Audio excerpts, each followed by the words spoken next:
brand new banger.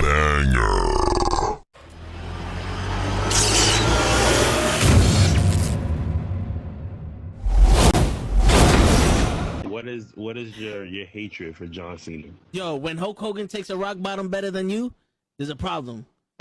There's a problem. My man. All right, so give me the camera. One rock bottom.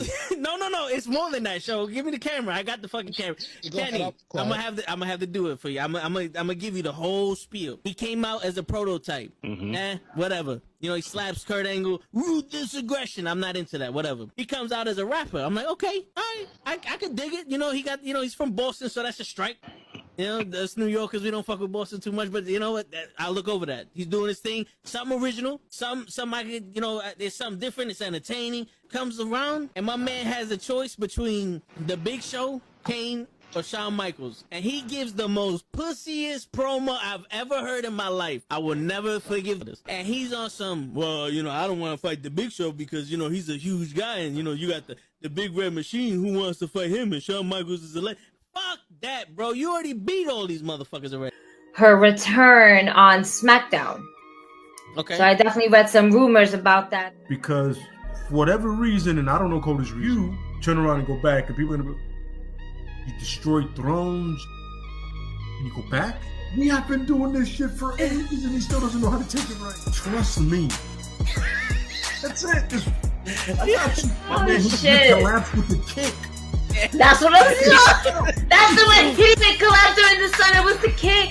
He's not even in his fucking chair when he gets in this fucking thing.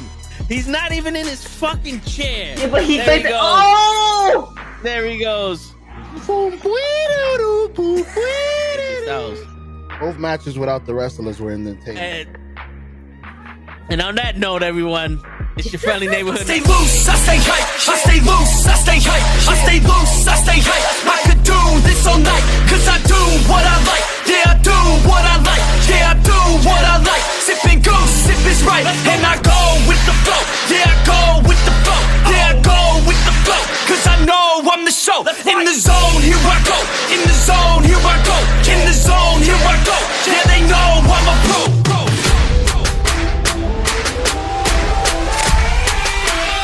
Let's go, let's go!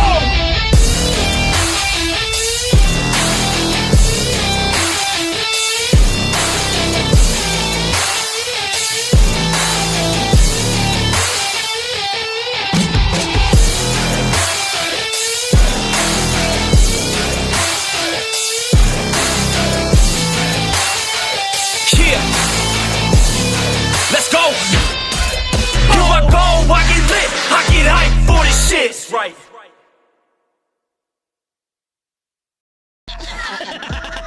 Word. He be like, I got a left elbow and a right elbow. I can break your face with an any elbow. Make sure that you get elbowed in your elbow with an elbow. Got the arm bar, get the phone ball, get around with the bomb with the bomb ball.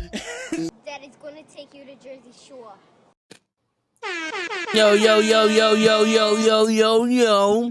We back in the building. Facts.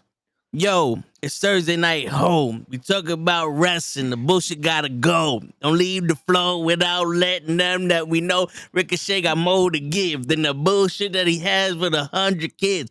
Hey.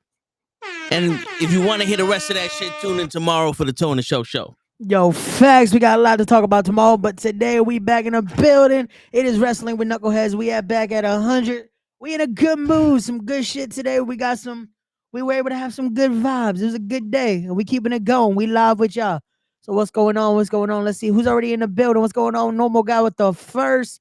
We got Mr. Low-Key. What's up? There we go. Oh, my bad.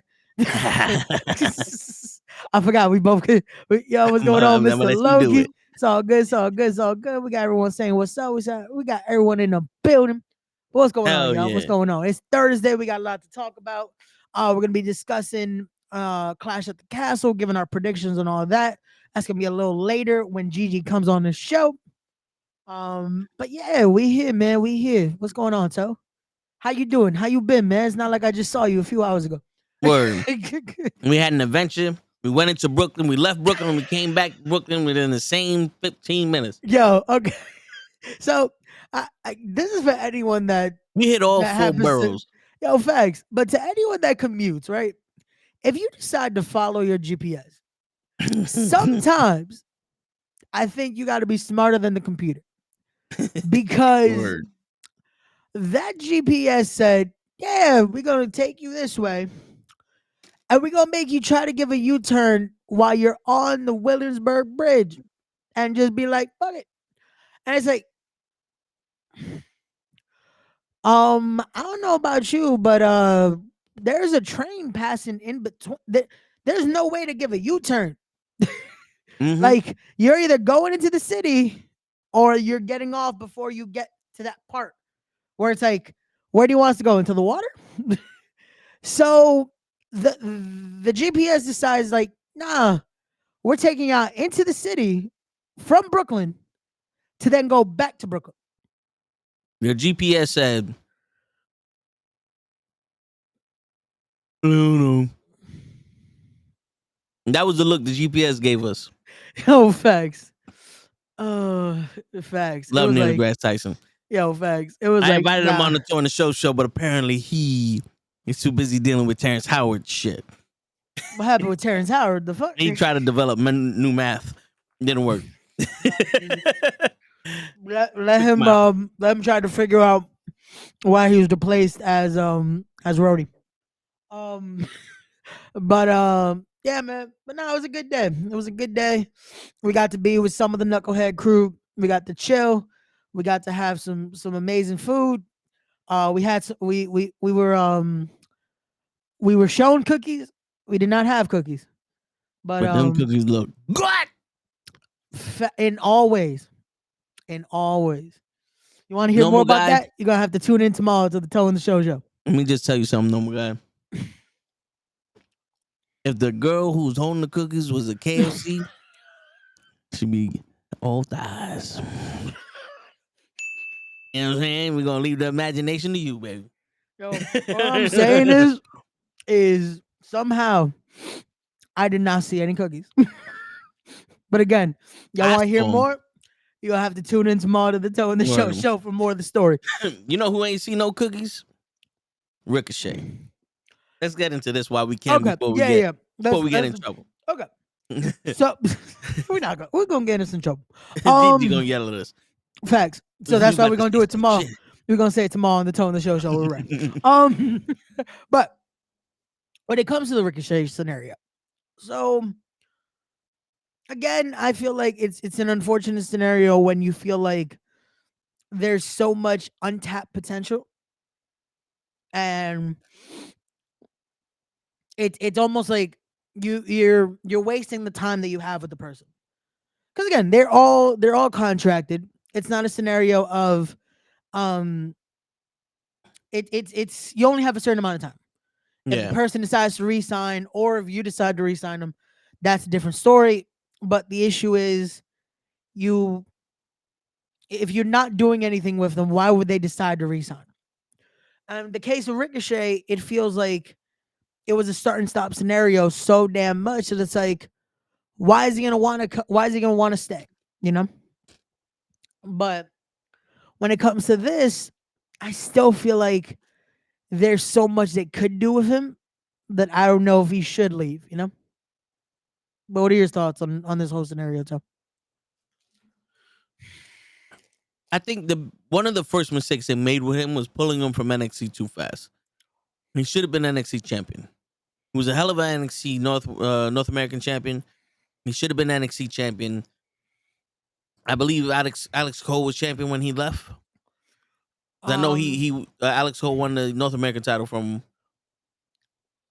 Yeah, because him and Adam had a nice feud. I remember that was the.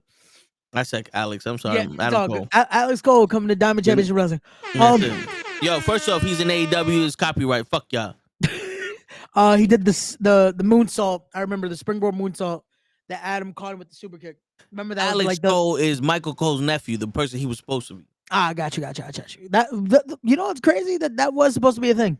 Mm-hmm. They were thinking about making him like, oh, let's make him related to Michael Cole. Yeah. But yeah, that I think especially the way they brought up Ricochet. Because remember, it was a part of the tag team. Yeah. Because for some reason they paired him and Aleister Black or Malachi Black together, and it was like it worked for NXT, but why is that the way you bring them up to the main roster? Yeah, and they It was never just won so the tag weird. team titles. They never won the No. tag team titles. They never did nothing. And it kind of fucked up both of their momentum because they're both individually unique. Mhm. And you couldn't show their uniqueness in the tag team because they also had to be cohesive. Yep. So they sacrificed their uniqueness for their cohesiveness. And it kind of like never really got them hot. I just felt like you have, again, two individuals that you decide, well, let's just pair them to, I guess, hey, we have a spot, but you did nothing with it. It was just like, where are we going with this? And it worked in NXT because it was like, cool, there's more things you could do with them. But once you got to the main roster, it's like, now what? Yeah, and you can tell that at one point Ricochet was like, if this is all you're gonna do with me, then this is what I'm just gonna do this. He was I'm not gonna say he wasn't trying, but he got by. Because you can see his work in NXT and his work on the main roster. It was like night and day. And even like his last thing that happened on Raw. The biggest thing that he did was celebrate after he hit Braun Breaker with that clothesline before he speared Dragunov. Then he got destroyed. But in all my opinion about this situation is, it sucks to see him go because we want to see our favorite wrestlers backed by the machine, which is WWE. The problem is the machine that is WWE doesn't back our favorite wrestlers. You have to know how to make it without the machine backing you, because that's the only way that you're going to have some kind of career in the WWE, at least. Because you think about it, Roddy Piper was one of the most popular wrestlers before he went to WWE, carried over, became a popular wrestler. Same with Jake the Snake, same with Ric Flair when he got here. But Mr. Perfect was the Intercontinental Champion. They could have did a lot more with him, but they decided he's just going to be the Intercontinental Champion and he's going to test the next guys up. Mr. Perfect was never backed by the machine. No. Ravish and Rick Rude were never backed by the machine. They were stepping stools for the next guys that they wanted up. They were the test, right? Yeah. But the way they performed, Yeah, and the way that they stood at the top of the rung on the ladder, they had no choice to be where they were. okay, because I was gonna say, I feel like they though were two guys that were still able to step out of that spot. But see what I'm saying is, they had to find a way to be at the top of the ladder for themselves. Where Ultimate Warrior was pushed by the machine to the top. Yeah, which also showed sometimes. Yeah, it's even if the machine is pushing you, it might not work. Yeah, but this is like Macho Man as opposed to Hogan. Macho Man showed he was the best guy. Yeah. In the company, and this is backed by the fact that every time Hogan wasn't the champion, Macho Man was the champion or in the picture. Yeah. When Hogan lost the title to Andre the Giant and they vacated the title, Macho Man won the title. When Hogan lost the title to Ultimate Warrior, Macho Man was the guy that Ultimate Warrior was feuding with. He may not have wrestled him yet, but that was the guy he was feuding with. Yeah. And then, fast forward, Sergeant Slaughter had the title. Ric Flair wins the championship. Macho Man's the guy that wins the title from Ric Flair. Yep. You know what I'm saying? Like, even in WCW, Macho Man goes to WCW, he's the world champion. If it ain't him, it's Hogan. Macho Man proved that he was the equivalent to the star power of Hogan without the machine. Yeah. Because he had that natural ability. He had ability, he had the charisma, he had a presence that it's like, it's undeniable, you know? Yeah, And that's what sometimes you need. And again, even if you have just the ability, because that is the thing too that people forget. You could have the work ethic. There's the thing of if you're able to be an in-ring guy that it's like it's undeniable. It's like there's no way not to. Yeah. And Like there's no way not to give you something. Cause like And- because I look at it like Kurt. Kurt wasn't given the machine instantly. No. They tried it, they teased it, but then it's like you don't have the charisma yet. And then he said, "Oh yeah, watch this." Yeah. Because some people can't thrive in the machine. Yeah. The machine is you do this and we'll push you. People like Hogan and John Cena do this and we'll push you to the moon. Okay. Everything else they handled. Yeah. Roman, bro, I'm more than just this. This ain't gonna work for me. I'm not this guy. I'm head of the bloodline. You know what I'm saying? Yeah. No, and Roman, that showed you that even with the machine, it's like, you know what? I have to take this risk. Yeah. Because if not, it cool, it works. You're giving me this, you're giving me this, you're giving me the spotlight. But sometimes the spotlight isn't enough. And sometimes I need to do something that even if this is the way we're going, I need to take that risk so we can go even higher than that. See, now Roman is a true example of why Ricochet should have left the last time he had a chance to leave. Because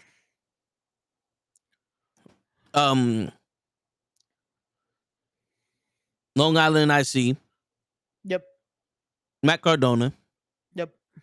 off of his YouTube page, became bigger than the machine. Yeah. To the point They that the gave- machine was like, we're gonna take this away. Yeah. They 'Cause- gave him the Intercontinental title for us, Yep. and then they shut him down. They shut him down as quickly as possible, and they said, look, it didn't work. Drew McIntyre, they gave him the machine, and we didn't accept him, so they shut him down. Yeah. Jinder Mahal, he had nothing. He came back in tip-top shape for the machine, and they still pushed him. Now, all these guys left, and they came back. Yep. Undeniable, like, ready for the machine. Yep. See, CM Punk is another one that was bigger than the machine. When he came in, he was a fan favorite. Everyone loved CM Punk. He did whatever he wanted. People attached themselves to CM Punk. Yep. He was too big relatable. for He it was because really- the machine was, let's give it to Cena. So Yeah. what happened? He dropped the pipe bomb. Yep. They were going to do the same shit to him as they did Matt Cardona. We'll give you the title because the fans want it, but we're going to shut you down. CM Punk was on some, fuck that, I'm leaving. And because he left, it made people want him even more. Yeah. And because he became desirable. He became that one guy that was, out of 1 million people, if you gave him this option, 99% of them would say, yeah, I'm taking it. He's the 1% that said, you know what, this not worth it. Yeah. And he left. Yeah. Now that he's back, he's bigger than the machine still, but they're using it to their advantage now. Yeah. Now they're They using got that it. shit tamed. They Yeah. saw what AEW did, and they said, no. Guess what? You're going to come in here, and you're going to break records for us. You got hurt, beautiful. Come here and break records for us. We got a little spot for you over here. Cody's our machine. They figured out we can make money off of this guy, but Cody's the guy that we're pushing with the machine. Yeah. Because it's dangerous to have someone that's not in the machine be the face of your company. Because that shows that you can do it on your own. And you can't have the machine if they can do it on their own. Yeah. See, now Ricochet he just turned out to be that guy that, go there and make people look good. He was Ric Flair. He was Mr. Perfect. He was Ravishing Rick Rude. He was Honky Tonk Man. He was all those people. Go out there and make people look good. He made people look good, but he looked better. Yeah. And that's what they wanted. They wanted like Yeah, but the thing is, his charisma in NXT, in New Japan, was to 1,000. On the main roster, you could tell it was like, yo, I'm just gonna fucking do this because where am I going? They give him something and it's gone. They gave him the Speed Championship. Yo, to me, the Speed Championship is a spit in the face. At least the 24/7 Championship got shown on TV. Like the speed thing, it was like I understood the concept, but it's like at the same time, it's like, why is this something that it feels like you're giving them 3 minutes? And that's something this dude is, I know, again, as much hate as he gets. We but will hey, later, Hassan. My yeah, bad. we are gonna talk about that. AJ Francis talked about it on her podcast recently. They gave him and Ricochet 3 minutes. They're like, hey, here's 3 minutes, and we need you to look dominant, and we need Ricochet to go over. And it's like, here's 3 minutes. And they're like, wait, what? They're like, yeah, we need you to do this. We got 3 minutes. And it's like, how do you give you're setting someone up to fail? Mhm. And that's it's the issue of, like, again, it's guys like that we talked about it earlier, that we were talking about. Ricochet's proven more and time again, he has that. He has what it needs. Because this was something I saw so much on social media the last few days. Oh, people were talking about they wasted Ricochet. They did this with Ricochet. They did this with Ricochet. And it's like, yeah, but he can't talk. I'm like, have you heard him talk? Have they given him the mic to be able to talk? Have they give? Because that's This is the the most first I've thing. ever heard him talk. Once he said, "I'm not re-signing," that's the most I ever heard him speak. No, but the thing is that that's what people go to, because they're like, oh, but what about his promo? It's like, have they given him a shot? Because that's what a lot of guys ask for. It's like, yo, give me a shot to cut a promo, and I will be able to sell you. I'll be able to sell myself, you know? And people are quick to be like, oh, but they can't cut a promo. It's just because you haven't heard it doesn't mean they can't do it. Don't get me wrong. There are some people, unfortunately, that just can't cut a promo. We've heard it. We've seen it. There's a lot of people that don't know how to sell themselves. They don't know how to sell a match. But the issue is, when you don't get the chance to, that's a whole different story. Yeah. Like, look at Austin Aries. Austin Aries' time in WWE, they barely gave him a mic. Mm-hmm. And we know more than ever, Austin Aries can cut a fucking promo. Yeah. But you would never know that. If you're a new fan watching Austin Aries, you're like, oh man, this guy can't talk for shit. Because they don't give him a promo. They don't give him time. But come on, man. Like, it's allowing someone to fly, but you're cutting their wings before they even have a chance. And the thing is, the WWE allows you, when you first come in, to present yourself. Yep. And then shortly after time, based off of how they can use you, they paint a picture of you. Right? Now, everyone saw Miro as Rusev. Yep. And when he didn't come to AEW as Rusev, they're like, oh, this guy sucks. This guy, he can't cut a promo. He did blah, blah, blah. He can't do this. He can't do that. But the thing was, WWE painted a picture that this guy was the Bulgarian brute. He was this. He was that. He doesn't need to speak. He's someone that needs Lana. They painted that picture, and the fans buy it. And the fans live by this rule that someone else painted this picture. Yep. But when he found himself, when he found the character he wanted to be in AEW, all of a sudden, oh, Miro's the best. Yeah. Miro's the only reason why I watch AEW.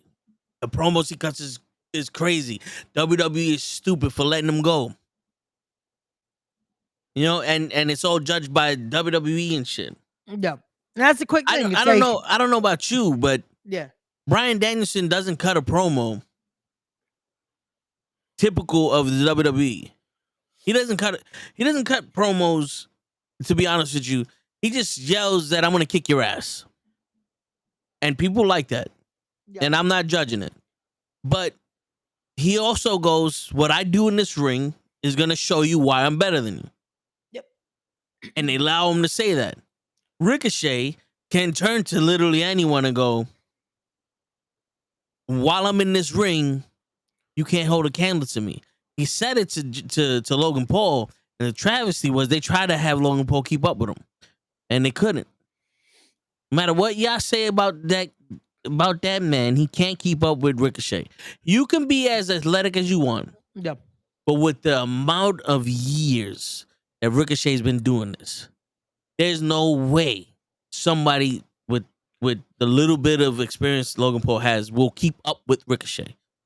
No, Ricochet has to be in first gear while Logan has to be in fourth for him to keep up. And I say that with all respect to the performers. No. And that is... It's like if LeBron and me were playing basketball and I have a decent shot. LeBron is going to play on one and I'm going to be playing my heart out. And he's going to be like, damn, for someone who can't play basketball, you're pretty good. And I'm like, what are you talking about? I was like, come on, player. I haven't even broken a sweat yet. Like, I haven't even put a skill on the ball yet. Yeah. You know what I'm saying? No, and that's the setup of like, hey, you have to almost not undermine your ability, but it's like, hey, make it look believable, And again, it's still in a sense, and I know for some it's like they're not wanting to see that, but when you're able to make the match still work, it's a show to yourself, It shows, but that's how good you are because you're able to make the match still work. You see, now the problem with that is, what's going on, Liam? Yo, what's going on? For fans like us, that analyze the game and see the actual story that's being said and sees the art. Yeah, we see that. Yeah. But for regular fans, I know. Yeah, they're painting the picture. Ricochet is a loser, and he's always gonna be one until he's able to talk. Because the minute someone does that pipe bomb, they are superstars now. Yeah. And the minute they start getting wins. And think about it. Think about this, right? Bobby Lashley was with Leo Rush. Yep. He was Leo Rush. He becomes the United States champion. Yep. He loses Leo Rush. He's off TV. He comes back with MVP. He's the United States champion for a little while and then becomes the world champion. Yep. He loses MVP. Now he's nowhere to be found. I'm paraphrasing the actual history. There's a little bit more to that, but there's nowhere to be found. Why? Because people think Bobby Lashley can't cut a promo. Maybe Bobby Lashley's not the type of person to fuck a white girl that's married while he has a loving wife at home. Maybe Bobby Lashley's not the type of guy to sit here and get two guys that are already over more. You know what I'm saying? Maybe he's the guy that comes in and kicks your fucking ass. Because you notice when he was just the guy that came in and kicked your fucking ass, he did pretty fucking good. He became world champion. Yeah. I don't know. This promo shit is, to me, it's too goddamn important. This promo shit is too fucking important. Because Bobby the Brain Heenan didn't wrestle when he was in the Heenan family. Paul Heyman does not wrestle with the bloodline. Selena Vega wasn't a wrestler when she was with Andrade. Lana wasn't a wrestler when she was with Rusev. Armando Alejandro Estrada was not a wrestler when he was with Umaga. Yeah. But they all can speak because they're all managers. Yep. That's their job. Yep. That's like a football player going, well, you can't negotiate. No shit, that's why he got an agent. He's here to play the game. If the agent can run as fast as this nigga, you wouldn't need the football player. Yeah, it's like that's just why people have jobs here. We're living in the era where shit got lazy. The WWE, AEW, UFC, Bellator, One Fighting Championship, such and such and such and such forward is the promotion. They're there to promote the wrestlers. Now, with the wrestlers putting on a show, that helps.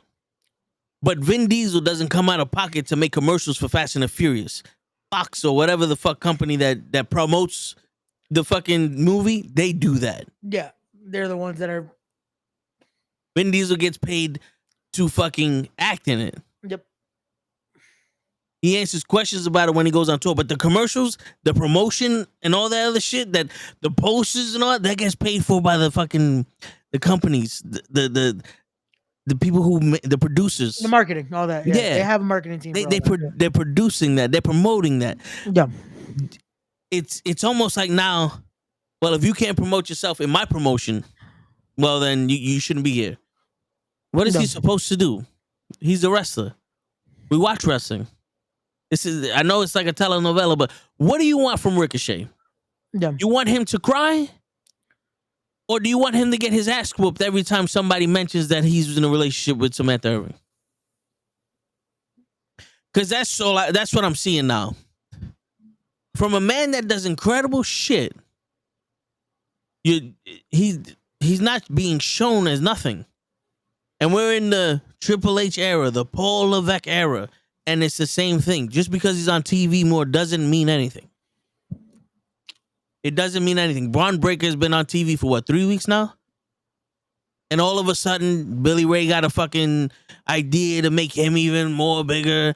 And now they want him to be the next guy to face Brock Lesnar and this, that, and the third. You painted the picture that Braun Breaker, who hasn't cut a promo since he's been there, as the next unstoppable guy. But Ricochet can't be a top contender for any kind of title. Ricochet has to make Dragunov look good. Come on. And then they said there was only enough budget for Ricochet and Cedric Alexander. You did nothing with Cedric Alexander also, who's just as equally as good as Ricochet. Yep. And in my opinion, when you gave him the 4 minutes to fucking cut that promo that he kept repeating himself, that's the only thing he could have did. What do you want from him? He cuts him a crazy ass promo, and now we're calling him Ricky Starks. Oh, he cut a good promo that one time. Where's he at now? We don't know, but that one promo, he should have been champion. Yeah. What? Come on, bro. Who did he wrestle? Kota Ibushi? In the Cruiserweight Classic? Cedric Alexander? Yeah, it was him and Kota.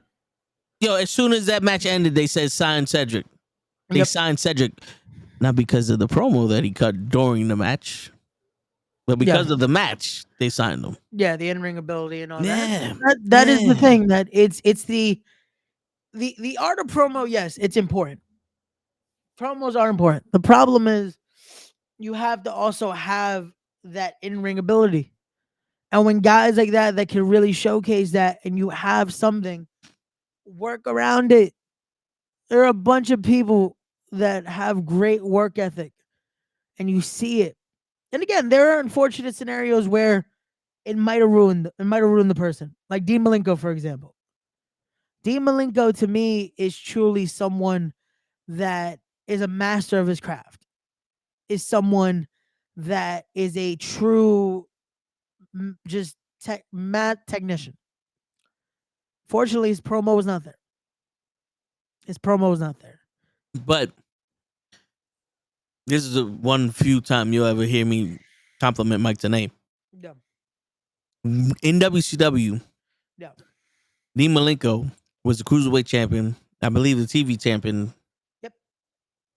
And he didn't speak, but the people who had mics on the entire event spoke for him. Mike Tenay, giving the background of his abilities, the naming of the moves, the giving him the man of 1,000 holes, giving that validity. Yep. With Bobby the Brain Heenan showing how serious Dean Malenko was. Tony Schiavone showing the gravity of the story of what's happening in the match. Those are the guys that are painting the picture of the wrestler. I don't know about you, but hearing jokes and other shit while a match is happening doesn't excite me. But hearing about the match and the wrestlers excites me. The Legends of Wrestling game for Xbox, when they had the commentary, and they used to tell the story about Mil Mascaras and what that means, the man of 1,000 masks, and how he never wore the same mask twice, and how he was in the Royal Rumble and all this other shit. And at one point he wrestled such and such in a mask versus hair match, and he won, and he's undefeated in a mask match. Hearing that is like, oh shit, this guy is good. Yeah. It makes you want to invest more with him. That's what commentary is supposed to do. You're supposed to be able to set the tone. You're supposed to be almost the... I look at it this is why I always say I don't commentate, I narrate. Because it's supposed to narrate the match. You're supposed to add to it. You're supposed to add the background. Like, it's supposed to be like, you know how with movies, you have the amazing soundtrack, you know? And you have that music. You have the score. The score is what I was looking for. Yeah. That's what you're supposed to add to it. Add the amazing score where it fills in the scene, you know? Because that's what you're supposed to do. You're supposed to do something where it doesn't take away, it's supposed to enhance. And as your job as a commentator is supposed to be that. And I feel like sometimes, and again, I'm not saying I'm perfect at my job as a commentator, but I never try to take away from a match. Any match you hear me call, my sole purpose is trying to make sure I'm giving you the perspective of what's happening in that ring. And if you don't know what's going on, I'm trying to fill you in as best as possible. So that way it doesn't just look good for the performers, but looks good for the promotion, because that's what you want. You want to be able to tell that. So if someone is tuning in right now and has never seen your promotion or possibly the two performers in the ring, they're caught up. If there's a story behind it, you're caught up. And that's what great commentary is supposed to do. You're supposed to do something where you're able to tell that. You're supposed to be able to make it look like, again, Dean Malenko, who could not possibly do it sometimes on his own. Boom. Now you have that backstory where his in-ring is now giving it to you. Now you have the combination of both of it's being told to you and you're able to see it. Yeah. And with Ricochet, it was easy. Ricochet, there's not much you have to say. His in-ring fucking showed it. Look at what Pat McAfee and Michael Cole, what they were doing when they were teasing the Prince Puma stuff. And people knew it clicked. And it worked. And there was things they could build off that, but again, it was the start and stop scenario, which I feel like it's the trap that they fall in with a lot of people. That it's like you book yourselves in a corner that it's like you start and stop, you start and stop, and you start and stop. And it's like they did even with Dragunov. Dragunov's another one. That I was like, okay, you have this feud with Ricochet, and then now we're gonna feed you both to Braun. Yeah. And now you're in the corner of like, fuck, we wanted to do something big with Dragunov. We had that big debut that I was like, oh shit, Dragunov's coming to the main roster. He gets drafted. Okay, cool. Maybe we'll get that eventual feud with Gunther. And then now we're going to feed you to Braun Breaker because now we want to do something with Braun. Yep. And now Braun looks more important than Dragunov when Dragunov was the most recent NXT champion outside of Trick Williams. Yeah. Which again, I get that, but it's like there's a way to be able to build up without having to hurt. And the issue is they don't do that anymore in WWE. And that's a big issue. You must hurt other people to be built up. And that's one thing Triple H learned in DX. Yeah. You have to shut other people down in order for you to build up. Because apparently the rising water does not rise all boats. The rising tide does not rise all boats in the WWE, because once someone's tide starts to rise, they are put on the TV as much as possible. And that goes with Seth Rollins, now with Drew McIntyre. Look at this. Jey Uso became a star, and he's barely on TV anymore. Yep. Barely on TV anymore. This whole start and stop shit, it ain't working with Jey Uso because it gave him an opportunity to show himself. He took advantage of what happened with Roman, and he showed himself. He reinvented himself, and it's working. People gravitated to it, and he keeps losing. But the thing is, people still believe in him because of what happened with the bloodline. We can't do that with Ricochet because he keeps losing to people that aren't important. He's gonna lose to Bronson Reed, so Bronson Reed can lose to Sami Zayn. He's gonna lose to Dragunov, so Dragunov can lose to Gunther. You know what I'm saying? Like, he's gonna lose to this guy, so this guy can lose to this guy, and then he's gonna win a title that he's gonna win a title that means nothing, and then while he's the champion, still gonna lose. How do you sit there and back that as someone who is not as invested in him as people that followed his career? Yeah, because that's the issue. A lot of these fans are not invested in outside of WWE careers. Yeah, and that's a big issue because it's like you now put yourself in that scenario where it's like they don't know anything but this. All they've seen is this. You know, And it's like with us, we know Prince Puma. We know what Ricochet did on the independents. We know what Ricochet did in Japan. We know what Ricochet did in companies like PWG. We were talking about this earlier, that it's like when they talk about the lack of this and lack of that, it's like, but he's shown this before. The issue is when you're someone that possibly only watches the WWE product, you don't know this. Yeah, and they don't paint a picture like if that outside career was important. Because I'm pretty sure a lot of people that don't know, like my pops, Yeah, he hates Shinsuke Nakamura. He thinks Shinsuke Nakamura sucks. He doesn't know anything outside of New Japan, and he's WWE. He's a WWE guy. He's like, look, this guy keeps losing. He keeps losing all these matches. They put him in this shit, and he lost to this guy. He lost to that guy. He lost to this guy. And I'm pretty sure most of the WWE is just like that. Mm-hmm. And the thing is, Shinsuke Nakamura was the king of hardstyle. He was one of the best wrestlers. He's the reason why the Intercontinental title in New Japan became the main event in Wrestle Kingdom. And this is all legacy. This is all shit that he built his legacy off of.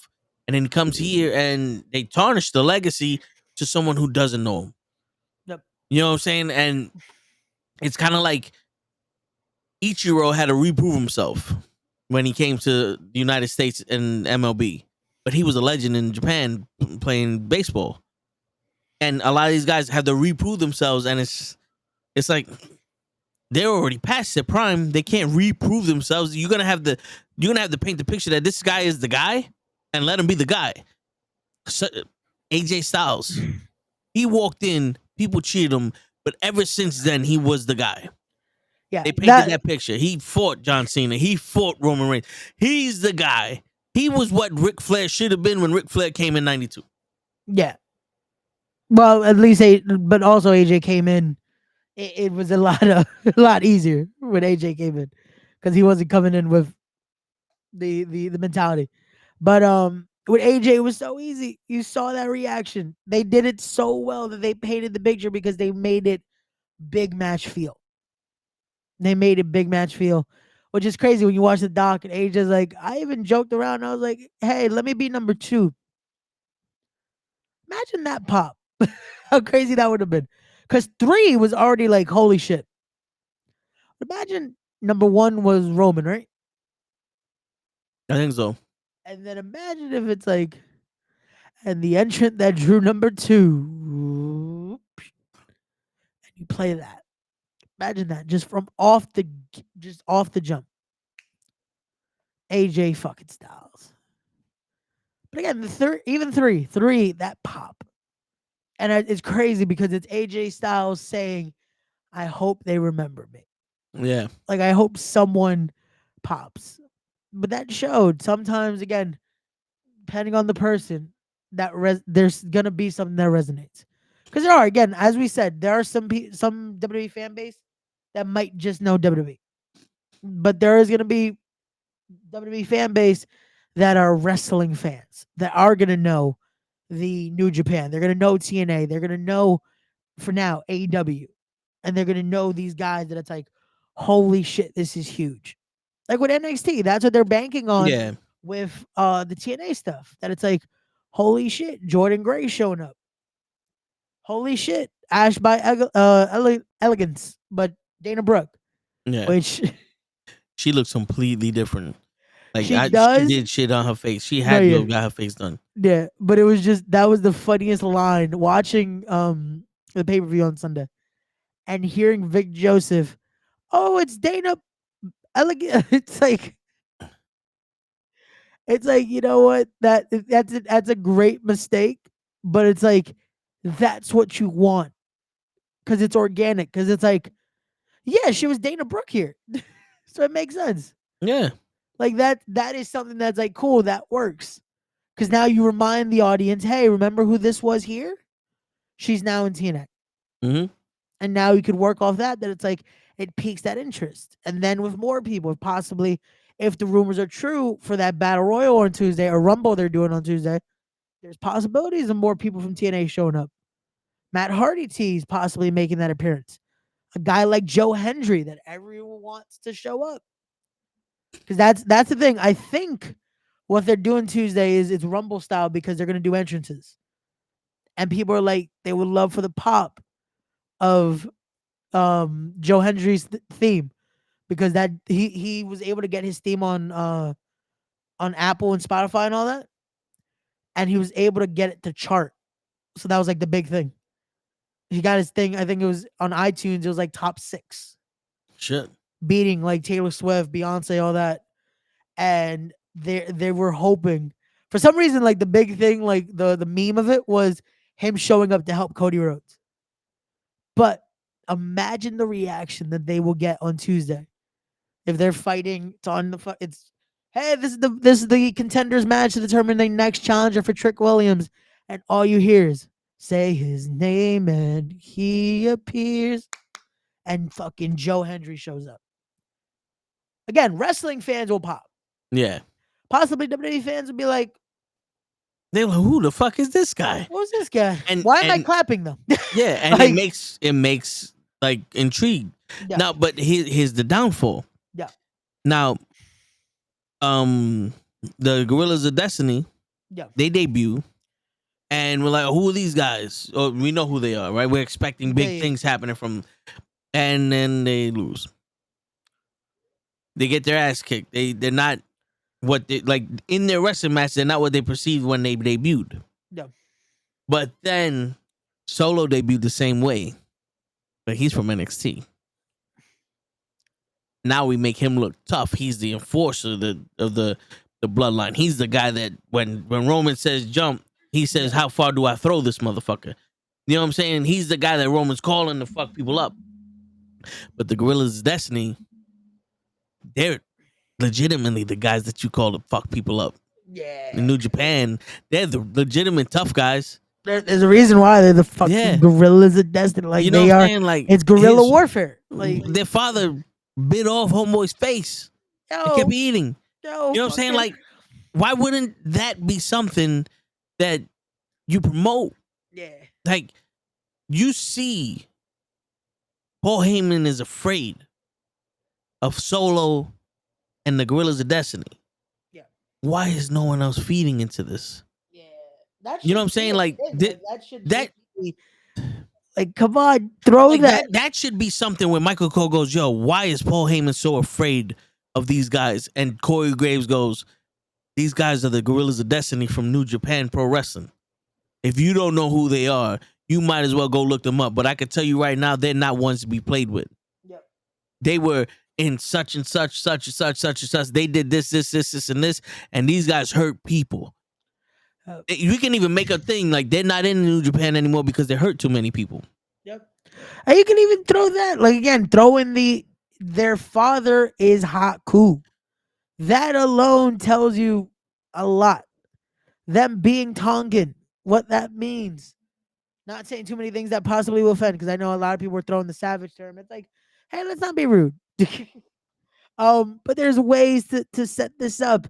And then now with the rumor mill of their brother coming, their big little brother, Hikuleo. Because they even, I think someone brought it up. WB put out the trademark already.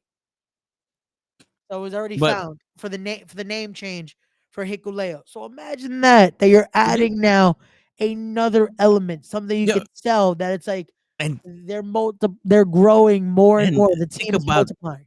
Think about this shit. We got a crew from Solo who was supposed to be the successor. Yeah. These two guys come in and they're bad motherfuckers. Then their brother comes in who's even more badass than them two. Yep. Now you have to start thinking, does Solo know who he's fucking with, or is Solo better than these niggas? And then let's say they turn on Solo. Well, who's better than Solo? Roman Reigns. Who's the guy that you get to kick the shit out of you when that guy's big brother beat the shit out of you? Your big brother. You know what I'm saying? So now this is where you have to paint that picture.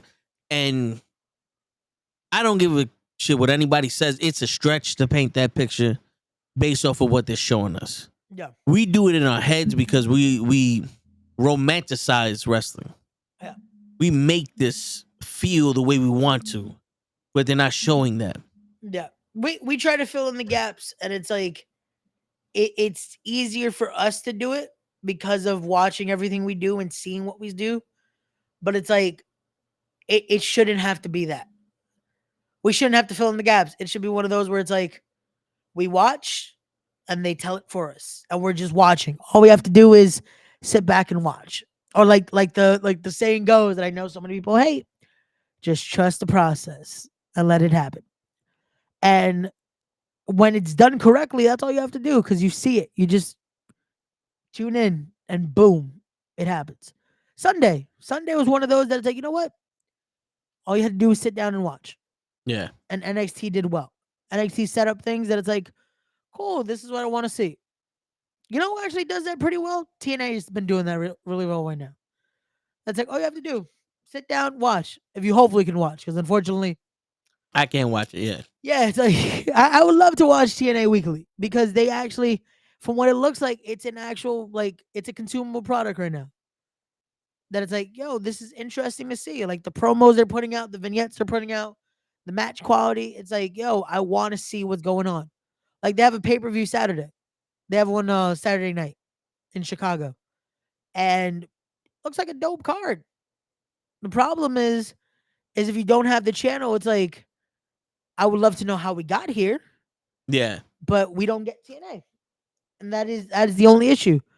But with products that we do get, it's like I would love it to be able to be as easy to just be like, we don't have to fill in the gaps for ourselves, you know? Yeah. See, now the crazy shit is with AEW, you can watch just the pay-per-views and be caught up. Yeah. Because I feel like most of the time the shit they do needs to be in a video package form because it's so few and far between. It's hard to keep up with.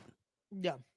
You know, like the whole Adam Cole and MJF storyline, like that was every week, but it's almost like we're more of what are y'all doing than we see what's happening. And then when it gets to, it's like, okay, cool, we caught up with the video.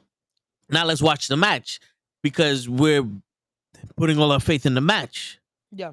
And you know, and with Swerve, that was Samoa Joe carrying Swerve and cowboy shit, because I swear to God, for the life of me, I cannot never remember this motherfucker's name. Hangman Page. When it comes down to me talking about this, yo, he must be a witch, and he must have been like, yo, I don't want this nigga mentioning me by name. And that's why I can never say his name, and I have to call him cowboy shit. But yo, it's like Samoa Joe was the reason why this match seemed appealing, because these guys wrestled each other to the death. One of them died and came back to life, and now they're still wrestling each other. That feud should have ended there. No. But Samoa Joe now is the factor. No. And then they did something that was cool, but we had to romanticize about that outcome in the triple threat match. Like that was did he do that because he legitimately tapped him out, or did he tap out because he didn't want Swerve to win? We never know now because he got hurt. But now Swerve wins the title, and we need to see a video package of his next opponent because I don't know what's happening. He's not a main character on the show anymore. No. You know, Mercedes Moné came out and spoke, but that was held mostly by Willow. You know, and now what's happening with that? We don't know. But when the pay-per-view comes out, we'll watch the video and we'll fill in the blanks. They'll talk. I swear to God, they make video packages just for the match to fill in the blanks. It's like, when did they explain this? They did that one of the weeks ago. Oh, okay, cool. But nah, this has to be, they filmed this shit today and they put that in the video. You know what I'm saying? Yeah. And with them, and this is the issue that we have with it's this product does this well, this product does this well. We need a uniform product. Yeah. Because the thing with AEW is they promote well. They know how to market well. They do this. No, the opposite. They do amazing matches. But it's like now It feels like all it is thrown together sometimes. Yeah. So Loki, they have stories to their matches. Now, a story is easy to come up with on the spot. They don't have stories in their matches. You know what I'm saying? Because a lot of it is this new era of wrestling where it's spot after spot after spot after spot. I want so many moments to be memorable in this match, but I don't want people to remember that Roman Reigns grabbed Jimmy Uso and put him in a Kimura, and Jay quit because he was saving his brother. No one remembers the move that Will Ospreay did 6 moves before he won the match against Bryan Danielson, but I will never forget that Roman Reigns had a resort to putting Jimmy in a front face lock, the chokehold, to get Jimmy to fucking quit. Never forget that. I will never forget. Yeah. I'm sorry. I love you. Super kick. Yep. I will never forget Stone Cold Steve Austin's face in the sharpshooter. Blood coming down his fucking face. I don't know what the fuck Will Ospreay and Pac did. I know they had I can tell you they had a crazy match, but I don't know what the fuck they did. Yeah.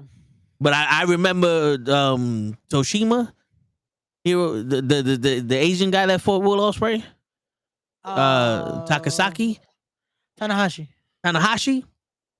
I only remember that he tried to kill Will Ospreay because they fucked up that turnbuckle brainbuster. Oh no! That was Takeshita. Takeshita. There you go. See, but that's only because they fucked up, and I thought Will Ospreay died. But you see, this is the difference with the story in the match and the story of the match. Yeah. You know what I'm saying? Yeah, there's those little things that it's like, it's the moments, it's the things that it's like, that's what makes this memorable. That's what makes this where now we're having the conversation. We're able to talk about this being big. You know, just to pick your brain a little bit or to spark some thought. Yeah.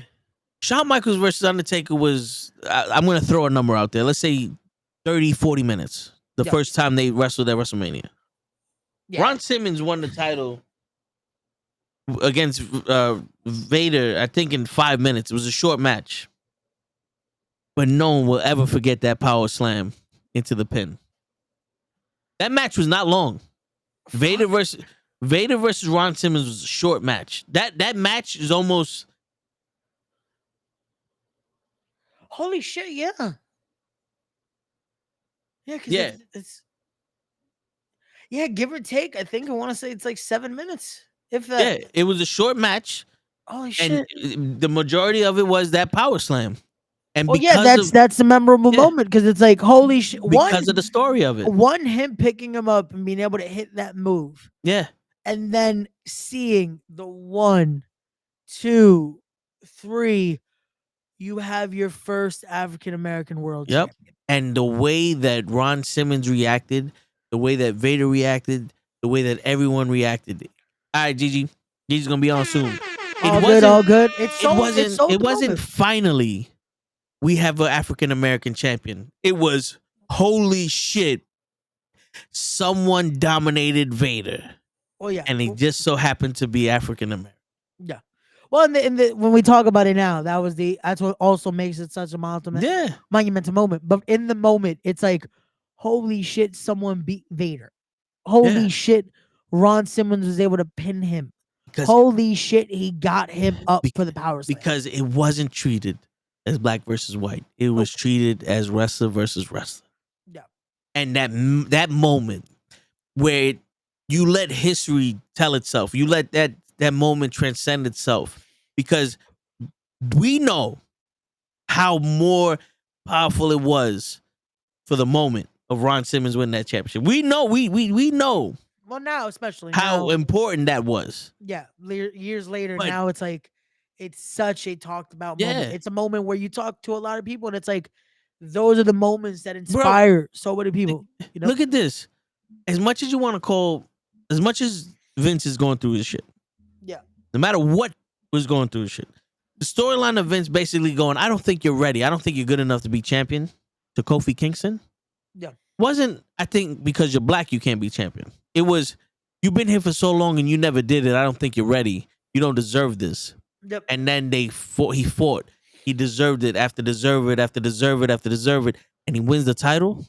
At that moment, it wasn't a black man being the WWE champion. It was at that moment a journeyman, a man that carried this company on his back for so long, finally broke through. Yeah. And for the African American community, for the minorities in this world, it showed sometimes perseverance pays off. Yeah. No, and that's the big thing of it, that it was like you got to see someone that it's almost like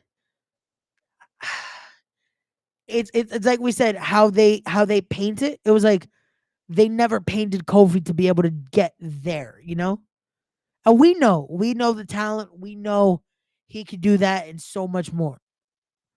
But they didn't paint that. It was like, oh, Kofi Kingston, yeah, he's a good body, it's a good hand.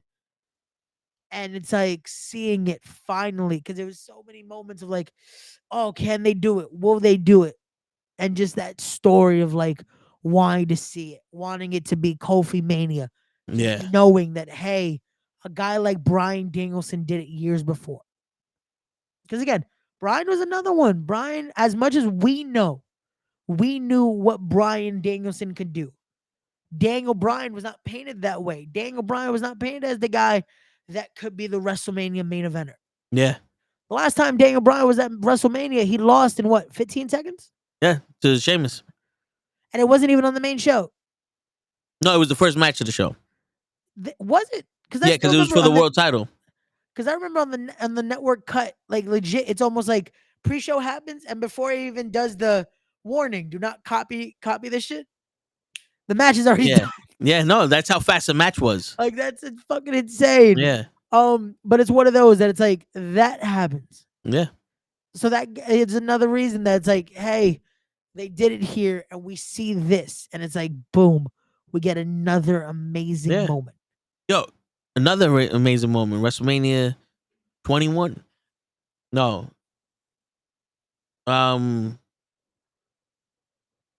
Was it 24? Rey Mysterio winning the winning the 22. World Championship. 22? WrestleMania 22. Trust me, that I know, just because that was legit the that first was the year after time.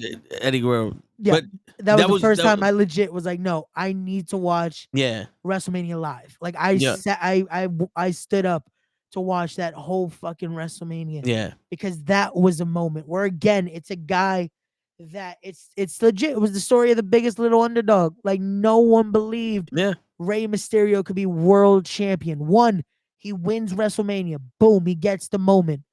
He then loses the he wins the Royal Rumble.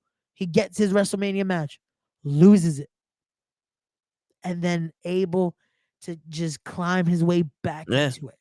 And then wins against two fucking amazing competitors. Because this is Randy Orton at his prime. It's Randy Orton, the guy that they're like, yo, this is the legend killer. This is the guy. They know Randy's gonna be that guy. And then you got Kurt fucking Angle, who's in that peak of fucking Kurt Angle's a machine. Kurt Angle has to be tied for some of the perfect wrestlers. Yeah, man. Kurt Angle's a beast. No matter what you look at it. Again, I know it's Kurt Angle, especially that fucking era of Angle that he fucking, bro, he was untouchable at that point. Word. And and the thing about these moments that we're talking about, everyone attaches themselves to a team, to a player, to a wrestler, to a boxer, to something. And they're fans of this guy because they see themselves in him, or they see the accomplishment of him, and they live vicariously through them because they don't think they can make it. And we're connected. And Rey Mysterio, Bryan Danielson, Kofi Kingston, Big E, Bobby Lashley, Ron Simmons, Hogan, Macho Man. They win the title. That shows you anything is possible. Yep. And the most powerful message that you can deliver is that anything is possible. And to tie it back to the original conversation, it don't seem like anything is possible with Ricochet. And with what we see, not what's happening in the back, but what we see on TV. For him to step away and go, I need the impossible to happen for me. I need to go somewhere else. Because you can't change a relationship unless you change yourself. Yeah. And the WWE ain't gonna change what they're doing with Ricochet. It's working for them. Yeah. If it's not working for Ricochet, he gotta go. And I'm not gonna be mad at him if he stays, if he goes, if he does whatever he needs to do. That's on him. That's his decision. Yeah. But as someone who knows he has more to offer than what they've been showing, bro, I'll be happy to watch you wherever the fuck you go. Yeah, man. Again, I just hope whatever happens, it we get to see Ricochet. That's all I hope. I hope if it stays in WWE, if it's staying in WWE, then I hope WWE does well for him. I hope we get a great feud with him and Braun, and it showcases Ricochet in a way that we should be seeing Ricochet. If it's going somewhere else, then again, I hope it's an awesome run. Like I said it earlier. If he leaves, cool. I hope he gets a fucking awesome run on the Indies. We'll get some amazing matches because Ricochet could be doing the same thing Mustafa Ali is doing right now. Yeah. Wrestling everywhere and killing it. Having amazing dream matches. There's so many matches we can get right now with Ricochet. Imagine Ricochet versus Speedball Mike Bailey. Ricochet versus Gringo Loco. Ricochet versus Mustafa Ali with no strings attached now. There's no one telling them what they have to do. Ricochet versus Darius Carter. Oh my God, that would be amazing. Ricochet, there's so much they could do. And I know the match everyone wants to see. Reason they're hoping he goes to AEW. Ricochet versus Ospreay one more time. Yo, the biggest dream match that I'm hearing all over the social media for Ricochet. Yeah. Is Ricochet versus Toe Tags in the Knucklehead Network on Thursday, 9 p.m. You're invited whenever the fuck you want. Hit us up. I'll send you the link. Hey, that would be an amazing pairing right there as well. But what's going on, Matt? Matt Awesome in the building. What's going on, bro? What's going on, bro? But nah, there's a lot of amazing pairings that could happen. And again, wherever he decides to go, if it decides TNA, like I said, is doing big things as well. Ricochet could do amazing there. Ricochet going to AEW would be amazing as well. Ricochet versus Swerve. Yeah, man, that could happen too. There's so many amazing things that could happen. There's so many amazing things that we could see, and the possibilities are endless. Ricochet versus Santana. That's another one, man. Again, that's why I say wrestling, it opens doors that you never thought could happen. So you never know. You never know what we could see. But like I said, and like Toe said, as long as it's doing what ends up giving him the best opportunity, but also, again, whatever he decides, that's what matters. Whatever he decides, no matter if it's staying, if it's going, it's on him. And that's what people should understand as well, because I know instantly it's he has to leave. He has to leave. What if he doesn't want to? What if he feels secure there, man? Like that's the thing too. People got to realize when it comes to this, like, as much as sometimes it's like, oh, you want to play he should go here, he should go there. Sometimes that security being there is what matters. Like, I was watching an interview earlier of Mustafa Ali, and he even said it, like, he knew his time was coming, that he had to now do what he had to do, and he was able to get this momentum and build this up. But he thanks WWE for what they did, because thanks to WWE, he has the security of he's able to have the home he wants. He's able to have the financial security of being stable with his wife, his kids, his family being good, his wife's family being good. That it's like now he can do the projects he wants to do and have that to fall back on. You know? So for some people, that's what they want, is that security. So sometimes it is sticking around a little longer. So not everyone, unfortunately, can bet on themselves, you know? As much as that's the easy thing to do, and that is something that, well, no, that is the easy thing to say, because the easy thing, that is definitely not an easy thing to do, you know? So it's one of those where if you feel like, yo, let's put all the chips on that, let's do it. But again, I think no matter what, Ricochet he'll as always land on his feet like he does on that dive. Like I think he'll be fine no matter where it is he goes. Like I said, they have big opportunities. They have big opportunities if it comes to continuing this feud with Braun. I hope it goes in a way where again you could see Ricochet showcase. If it means going out of WWE and going possibly back to the Indies, there's so many places that we know Ricochet will land in.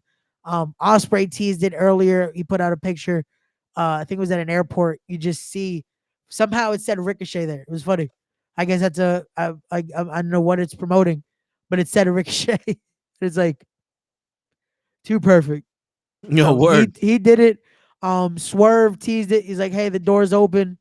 Um, there's a lot of people that are like they're teasing it. They want it. Again, it's amazing possibilities that we could see. So we never know what could happen next. We never know. Word. Matt, I heard that your debut in Hog went pretty good. And I man, wasn't able to see it, but I know Gigi was there. Right? yeah, You Gigi was saw there. it. I saw it. Yeah, I got to see the match. Again, I gave Matt my input. I thought it went well.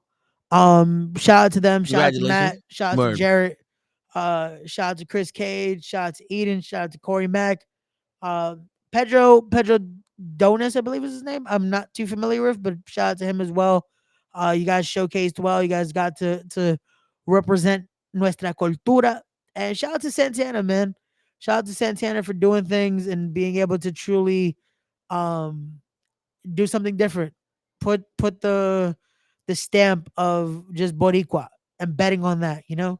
Like I said, betting on yourself or betting on something like that, a different idea is something where it's not easy.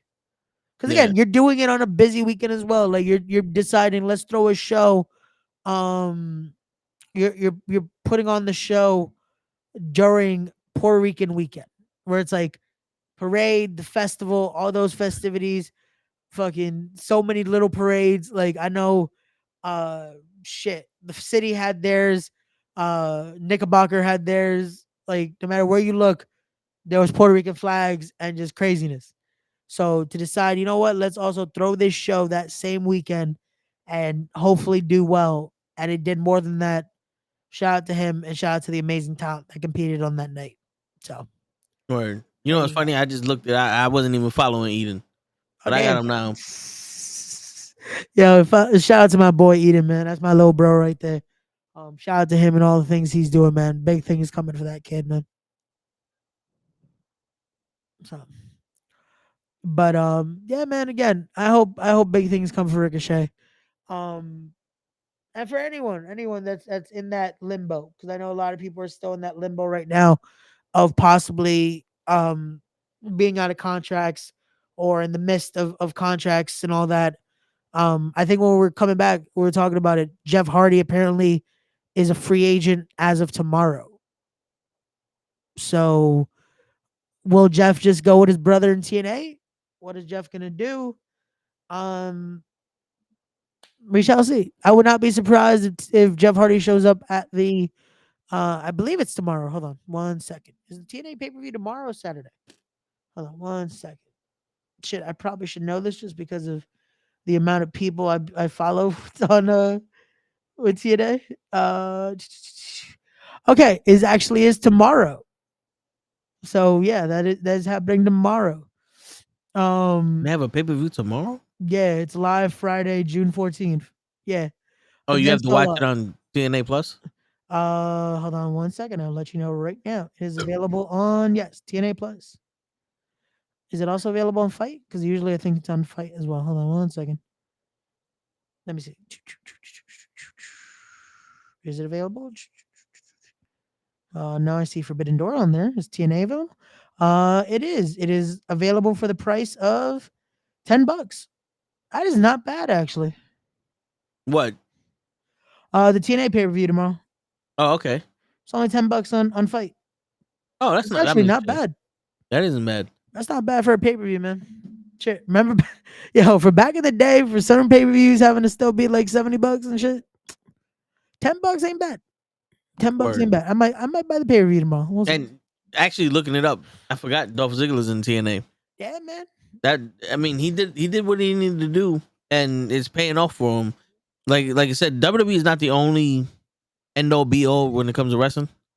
especially when most of the goal of being a wrestler is being able to support yourself and not need another job and have a good life, because being a champion is cool, but being able to make this your full-time job and support yourself and have your future based off of this is even cooler. You know what I'm saying? So he's making his money and he's doing what he wants to do. You know what I'm saying? And it's crazy how the most wrestling comes from Raw and AEW, and a lot of the talent gets held back. They get held in the back. They They don't showcase a lot of their talent. Yeah, it sucks because it's like there's so much talent, man. And the issue is this, because it's like at the same token, you want everyone to go to certain places, right? You want people to be like, oh yeah, let's get this guy here, let's get it here. And we hear the rumors of, oh yeah, this guy's coming. It's like, cool. And that debut happens. It's like, oh shit, yeah, they're here now. Bet. 6 months later, we repeat the cycle, but then you forget. Now that it's starting to fill up again, that means certain people are not going to be there. Yep. Like we said, the Max Caster interview with Chris Van Vliet, he said it. The reason why they said for certain people, it's like, oh, why do we need them? And it's like, again, it's not trying to be cocky or stuff like that, but it's like, it's saying it because that has to be the mentality when you're there. Like when you're in that position, no matter which company, it's like you there's only a certain amount of spots. And more we see it, that it's like, this is why we have these conversations now, that it's like, man, they couldn't do anything with Ricochet. And when they had him on TV, it's like, you do this and you sacrifice and you do this. It's like, come on, man. Like, I get it. There's only a certain amount of spots and not everyone's going to go over. But there is a way where you're still able to put someone over, not necessarily them having to get a win, Yeah. That is part of it, that it's like, and again, I get it. For certain people, that's not enough, because when you're not looking at it as analytical, it's like, yeah, but a win is a win. It's like, it is, but it's also, there's a way to do it. And the issue is WWE isn't even doing that. Ricochet has not looked like that. Like even this week when they did the cool, Ricochet got the clothesline, but then boom, gets killed. Of the last few weeks, it's been little hope and then killed. And it's like, even if you want to, okay, have Braun look dominant or whatever you're gonna do, don't just kill Ricochet. And that's in any feud, that it's like, there's ways that even if someone is taking the L, there's a way to make it where you don't hurt the person either, because that's the last thing you want to do, because you want to keep where now you have the element of, now we do this and now we do that. Like there's ways to maneuver things, So let me ask y'all this. I feel like WWE recycles the same guys to be main eventers. Seth, Roman, and Cody are the only ones to be pushed. I don't think it's they recycle through. I think it's the idea of, it's who we've seen as of late, and it's the markability. It's like back in the day, it was the Randys, Edge, Xena, and then you would fill in a new person. Well, technically they are recycling through, because once Drew won the title, yeah, he's been in the main scene, for lack of better words, this whole time. Yeah. Seth has been the main event of Raw since before Roman Reigns won the Universal title. That was with the United States Championship, with the Tag Team Championships, and then when they made the World Championship, he was there.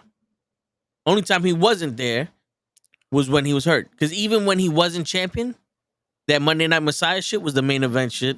And what was he doing? He was popping out Rey Mysterio's eye. Mm-hmm. You know, so these are the guys that they lean on to be the main eventers. Yeah. And I think the reason why they do that is because they've always done that. These are the guys that are marketable. These are the guys that they can send to Letterman or whatever the case may be, and they will act right. They'll be able to get the job done. They're the professional ones. They're the leaders. Yeah. The issue is we wouldn't have a problem with that if the Intercontinental title meant something. Because it was always meant that the Intercontinental champion was the best wrestler. If Ricochet was the Intercontinental champion at a time that the Intercontinental title meant something, we would be like, yo, how come Ricochet never got a shot at the title, but at least he was the Intercontinental champion? Yeah. He defined the division of the Intercontinental division. The Intercontinental title meant nothing. And it means nothing again after Gunther. It means jack shit after Gunther. The Intercontinental title, something gold on Sami Zayn's chest so he can free Maxine and Otis from something that they want. And if Jey Uso was the Intercontinental champion right now, Sami Zayn can still do the same shit he's doing with Chad Gable. It actually would be beneficial for both of them if he wasn't the champion, because then the winner of that feud could go after the Intercontinental title. Yeah. But this is what happens. This is why I'm saying right now, I think the best thing for Jay is to leave it alone until next year, because right now everything is so fucked up. Let him become his own star over again and win it traditionally with the Rumble, with Mania. He don't need the Money in the Bank. The Money in the Bank is cool for Damian Priest because Damian Priest is someone that you can push when you need. He's like, yo, he's the big guy. He got the attitude. Right? He was like, we ain't got nothing to fuck it back against the wall. Go ahead, Priest. Do you think? Yeah. And he can hold it for however long you want it. Because he's not necessarily the guy that we want to see be the next guy. But he's the guy now. And they keep doing this whole cycle shit because Cody, people liked his story, and he's very professional. He's the white savior, like Lay says, but he's that guy that's gonna be there every day and give you what you want from him. Yeah. The issue is, so is everyone else, but they don't get that from Ricochet, and I don't know if it's because Ricochet doesn't look like Cody, but I don't mean by the skin color. I mean by Cody looks like a EVP, but Ricochet looks like somebody who dresses well. You know what I'm saying? And he doesn't wrestle like Cody. Yeah. You also have to remember, maybe they're sitting there going, Ricochet's cool until he gets hurt. I've never seen him get hurt like that, but you know what I'm saying? Like, they could be doing that shit. If he's not doing flips all the time, he's not really doing nothing. Yeah. No, and that is also a thing, because that's unfortunately been reasons why certain people, like, I saw earlier someone put that comment for Finn. And it's like, they wanted Finn to be the guy. Let's remember, Finn was the first ever Universal Champion. And then they had to take the belt off. That was Seth's fault.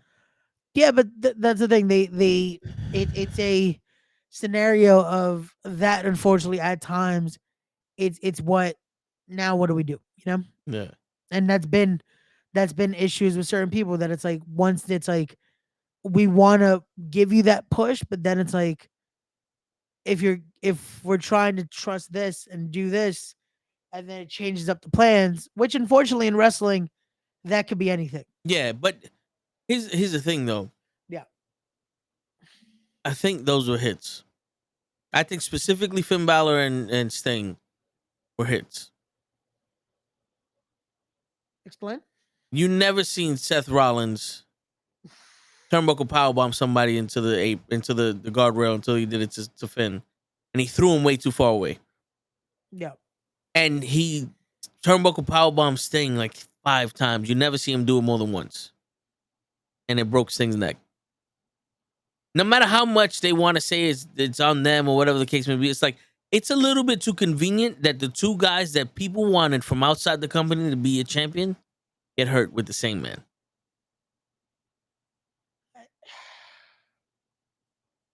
It's a little too convenient for me. You know, I could be talking out the side of my ass. You could believe that it wasn't, but to me, it's a little bit too convenient because Sting holding the WWE champion would have magically meant that WCW was better for some reason. This is to a deranged fucking person because Sting was WCW. Yeah. But and they proved that. I don't think Sting was winning that match either way, though. But you know what I'm saying? Like, they proved Sting was WCW at WrestleMania. Yeah. That was the, you know, and Finn was New Japan. He was the Bullet Club. Yeah. He was the guy that made Too Sweet cool again. But the thing was, the guys running the company that started the Too Sweet, I don't think particularly liked it, even though they backed it. I don't think they liked, like, we got the guy that's doing, like, Triple H was like, yo, Finn is the guy. Yeah. Let's say that. Triple H said Finn is the guy. And Vince goes, nah. He's an imposter. Because he just took your shit and ran with it. And now the Bullet Club and blah, blah, blah. You know what I'm saying? So that's where I'm coming from. Got you. It's too convenient. It's too convenient. I can see it, but at the same time, it's like, how much do we need that? Like let's get back to tradition. Yeah. Cena hurt himself at the Rumble. He hurt his knee. Yeah. The Big Show threw him over. He landed wrong. Never stopped his push. He came back. He pretty much fell in line where he got out. And then he became champion based off of that injury. Oh, look at how he came back from his knee injury and blah, blah, blah. But when he won the title from JBL, they didn't do nothing magical. Not saying that JBL could have did a shooting star press, but they did nothing to warrant him hurting his knee again. He hurt his pec or his bicep. He came back as the number one contender against Jericho at the Boston Garden. He never lost his spot. He got hurt one more time, and he legitimately came back the day they crowned the new champion with Rey Mysterio. He never lost his spot. Yeah. Hogan leaves. He comes back, never lost his spot. He's the number one contender for Sergeant Slaughter because magically the Ultimate Warrior's not here no more. He needs time off. He comes back and he's now in the main event with Macho Man for the world title. He leaves. He comes back. He's supposed to be tag team champion with Brutus Barber Beefcake, but now he's the world champion against Yokozuna. Yeah. You know, like I'm a Hogan fan, but I'm not blind. There are certain people they want as champion, and there's certain people we want as champion, and there's certain people that only get one chance no matter what it is. It's not fair. And I think sometimes they're pushed a little bit too much so they can get hurt. Because Brock hurt himself with that shooting star press. He didn't need it. But now that's a clip. Look at all this. You see that everywhere, that shooting star press. Yeah. Never stopped his run for any of those title shots. Yeah. Again, it's hard for me to want to agree with that it's like that would be on purpose, because again, the with wrestling, we know this, that it's the art of making it look like people are trying to hurt the other, but the actual craft of it is you don't want anyone to get hurt no matter what, because that ruins the whole thing. It ruins everything, because everything is there's methods to the madness, you know, that it's like there's no way anyone, again, that actually cares about the safety and all that would want an injury, you know. And even with the idea of, oh, but pushing someone to possibly get themselves injured. That is why you hear this and they say, oh, you don't know what you're talking about when it talks about vets being like, hey, be mindful, be this. Like, this is why you hear these guys that they talk about it. No one wants anyone to go crazy in there. Yes, they want moments. Yes, they want the crowd to go wild. Yes, this and that. But at the same token, if it means possibly risking it, it's not worth it. This is why people go crazy about certain things. Like, but as much as we talk about, I'm sorry to cut you off, but Yeah, to yeah, your no. point, Yeah. I would have rather Big Game Leroy not jump through the ropes and bust his ACL and had completed the match with Big Mouth than see that dive. That's to your point. Yeah, no, but and that's the thing. We look at that, right? And it's the thing of no one told Leroy to do it. Yeah. Leroy wanted that. But what I was going to get to was the idea of yes, you can get hurt in something like that. You could also get hurt on a clothesline. You could also get hurt on a simple DDT, which DDT isn't simple. I said it just because I'm thinking of moves that it's like people now think are common nature, but it's the idea of anything in that ring or anything that's done can lead to that. When you look at wrestling, this is why wrestling needs to be for anyone that's listening to this. This is why you're trained. This is why you're supposed to continue to train. This is why you should not be stepping in that ring until you're ready. Because yes, the high risk, high reward moves. Yes, it is means of possibly getting injured. Unfortunately, there's times where those injuries are fucking massive. The thing is, that can also happen on anything. If you don't know what you're doing in there, or even if you do, that's the unfortunate the unfortunate scenario of this of anything can happen. Your body is not supposed to take the stuff that people put themselves through in wrestling. Remember, those bumps are fucking car crashes. Your body's not supposed to go through that. There's reasons why to this day my neck still fucking hurts at times. And it's stiff and it's fucking and it's like, yeah, you're not supposed to feel this. You're not supposed to go through that. Where like with Leroy, it was a simple thing of him landing and it's something he's done time and time again. And it's like, oh man, this doesn't feel right. Or we've seen those injuries that it's like, yo, it's something so simple and it's like, oh shit. This doesn't feel like it usually does. Huh.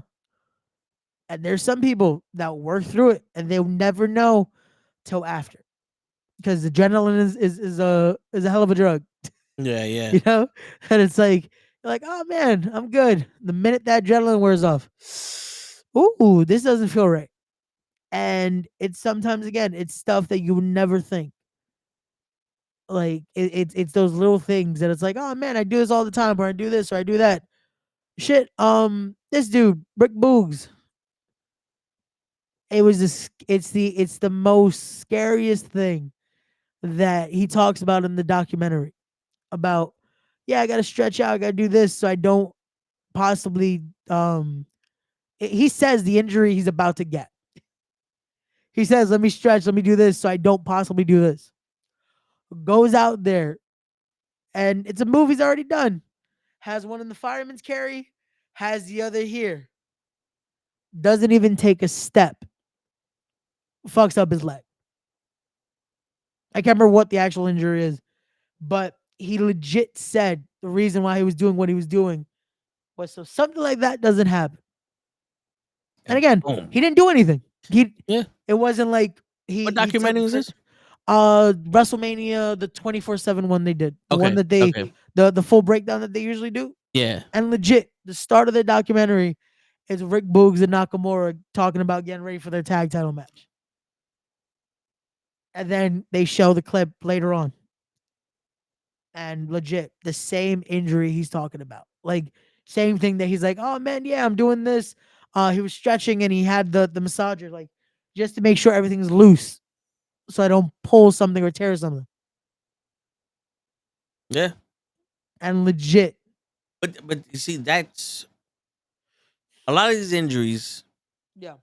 When muscle like that happens, I feel, or I anticipate that can be prolonged or like avoided with rest, because even though he stretched his muscle and all that, that muscle snap comes from exhaustion. Yeah. You're overstraining your muscle for so long, even though you're stretching and you're doing all this, you're pairing, blah blah blah. You're not resting. You're not letting it heal. It's gonna snap. Yeah. You know, it's like a rubber band on constant tension. After a while, it's gonna snap. Yeah. You know, so it's like with a lot of these wrestlers that have those out of nowhere. Yo, my bicep just popped because you're not really resting. You're wrestling too damn much. You're putting too much strain on your body. You're working out. You're wrestling. You're traveling.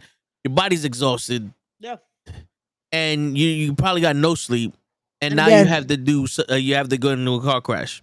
Yeah, and again, this is stuff that it's because you're not supposed to do this. The amount of strain, the amount of stuff that even the travel is hectic because your body's not getting to rest. Shit. Those travel days, like people are like, "Oh man, that should be the easiest because all you got to do is get on the plane." No, because you got to wake up at the fucking wee dawn of the hours because a lot of times they're flying either too damn early or too damn late in the night. Yo, bro, when I got out the car to go to the store, Yeah. I almost couldn't get out the car because I was sitting down for so long. My knee fucking was too weak to pick me up. Yep. I was sore from sitting down for so long. Yeah. Bro, I felt that when I finally got out and I was like, yeah, that I was like, there was that moment. And I'm like, yeah. And I'm like, oh fuck. And that happens. And no, and that's what they talk about with this because a lot of these flight days, a lot of their travel days, it's long fucking hours, man. Like I think it was Speedball. Shout out to Speedball Mike Bailey, man. He's someone that I'm so fucking glad that's finally getting to kill this. Like it took him so long. It took so long um for him to get a visa again and be allowed to come into the country. He's Canadian? Yeah. Okay. There was some issue last time he had a visa, which was fuck, man, in 2010s and all that. He's finally allowed back in the country, allowed to do the things, and he's been killing it ever since. But he talked about it, like the travel is what's a killer. Because everyone talks about it. It's the crazy bumps, it's the power drivers, this and that. It's like, yeah, man. Sometimes it's not even the actual stuff in the ring. It's the other stuff. It's those long drives. It's those flights. A lot of times your flights, you're trying to catch some Z's and you're sleeping like this. With a fucking the neck pillow. Yeah, man. Shit. Like that's something too that puts a strain on your body. This is why when they talk about, oh, have you been in a long car thing, this and that, when they talk about how people get clots and how people get this and how people get strains and this and that. And again, it's stuff that goes with it. So imagine even laying too long, you get the bed sores. Yeah, man. That's why, like, if you're ever in a hospital, they have to give you blood thinners. Like, if you're staying in a hospital, they have to give you blood thinners, especially if you're laying down constantly. Yeah, because that develops too. Like, there's stuff like that it's like you see with all this that is like, imagine. So, for a wrestler's schedule, especially if they're on a contracted schedule that they're doing TV, they're trying to get a workout in. They're trying to somehow get meals in. Yeah. They're trying to at least get some rest. But in the midst of that, depending on how the schedule is, having to decide, okay, if it's a flight, if it's driving, if it's then, okay, is there media? Is there meet and greets? Is there this? Depending on who they are. Especially when you're the champ. Oh, now it's double because now it's like you have to do media, you have to do this, and then you're still trying to fit in all the rest of the normal stuff. That's why you see this, and then it adds on to the stress of when. And again, some people there's the mixed emotion of it now because I saw Taker and all of them. They gave their 2 cents on it, but it's still weird to me. Don't be that person that is stalking these wrestlers at the fucking airports and then actually following them now. It's one thing that, like one thing that a fucking You're at the airport. You're asking for these signatures that it's like, if it's for you, that's one thing. Now it's like it's all a fucking money grab, man. That it kills it because it ruins the opportunity for so many people that actually would love that. Like I think it was even there was a singer that now they said, nah, man, I'm not signing shit. Because all you guys do is put it on eBay or do this or do that. Like, nah. Like Yeah. that's how it's ruined the idea of autographs and shit like that. Yeah, I think it was Jeff Hardy. They showed the video. The guy goes, "Oh, can you sign this?" And then this, and it was like the same picture. He just signed it like 7 times and shit. And he's just, and I'm like, "Yo, bro, you're not contractually obligated to do this shit." No, they're not. Yo, I understand. Now, both sides of the fence. If I'm at the airport and I'm waiting for my flight, and I see a wrestler, oh shit, yo, bro, sorry to bother you. Think I get a picture with you? That's cool. Like, I would want to do it because I'm a fan. I'm never gonna see you. Like, this is some spur, but to follow them, it's a different story. But I think both of them get bunched up into the same category of now when I'm in the airport, leave me the fuck alone. Yeah. No, I think, but that's the thing. I think that they will actually be more like, especially if you do it the nice way. Because that's the thing too. Like a lot of the people that do this, they're never like, hey man, I'm so sorry, like this and that. No, it's almost like paparazzi. Oh, sign this, like no, please, nothing. It's just sign this, do this, do this. And if they don't, oh, this is how you treat your fans, blah, blah, blah.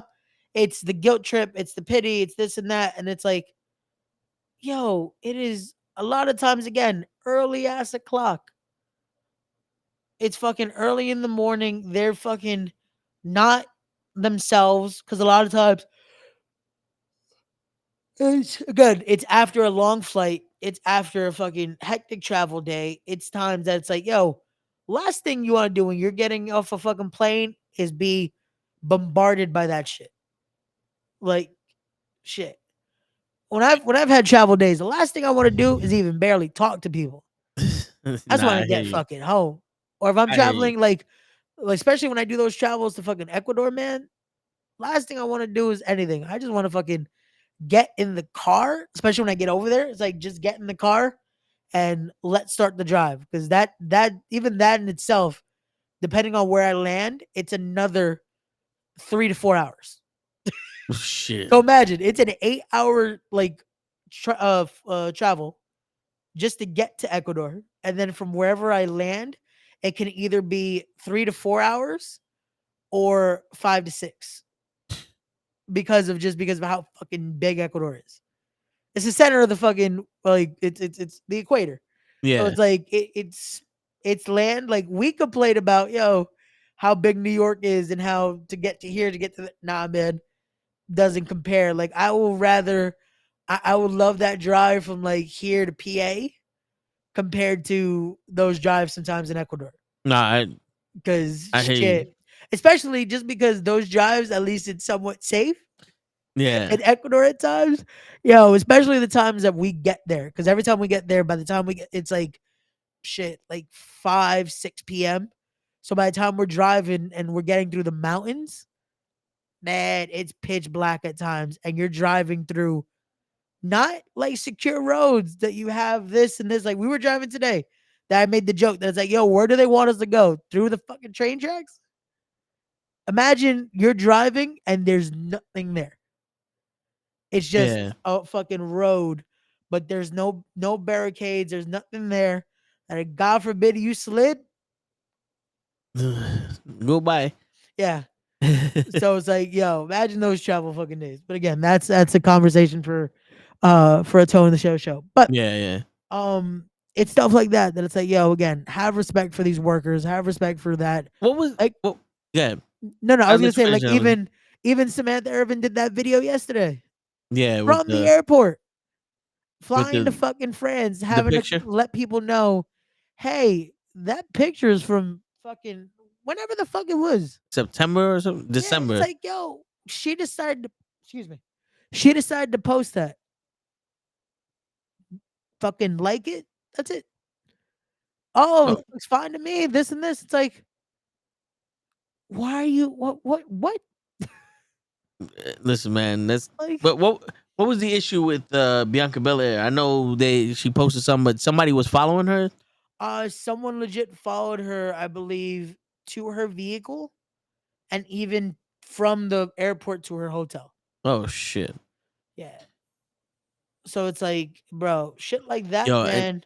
yeah, and that's Nah. dangerous just for us, man. Because every times that when I used to take the bus, I would walk home from the bus to my house, and the route is the main street. So every time people will walk off the bus, and I'm like walking behind them, and majority of the time it's a woman, and I'm sitting like, I'm not following you. I'm just trying to get home.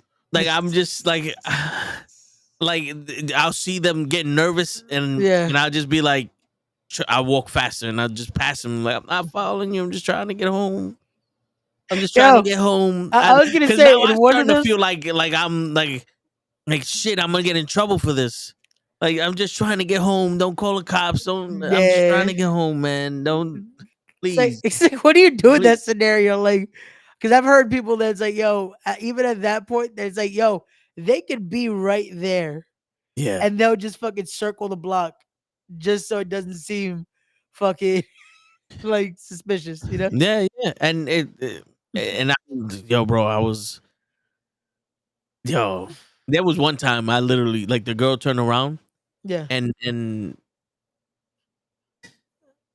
that's what she told me. I don't know if it's me, but the theme sounded so low. Did it? I didn't even hear the theme. Okay, so yeah, so it wasn't just me. Like it sounded like the board was playing it, but Oh. didn't come off on here. Because of fucking update. It's okay. Suck a dick, suck a dick, suck a motherfucking dick. Suck a dick, suck a huge or small dick. It's TMI time. Yeah, you heard it low because you heard it over my mic and not over the fucking. Okay. 'Cause It I was like, changed. Oh, so when I Because of the did that update. other thing, you didn't hear it. Okay, no one didn't even respond.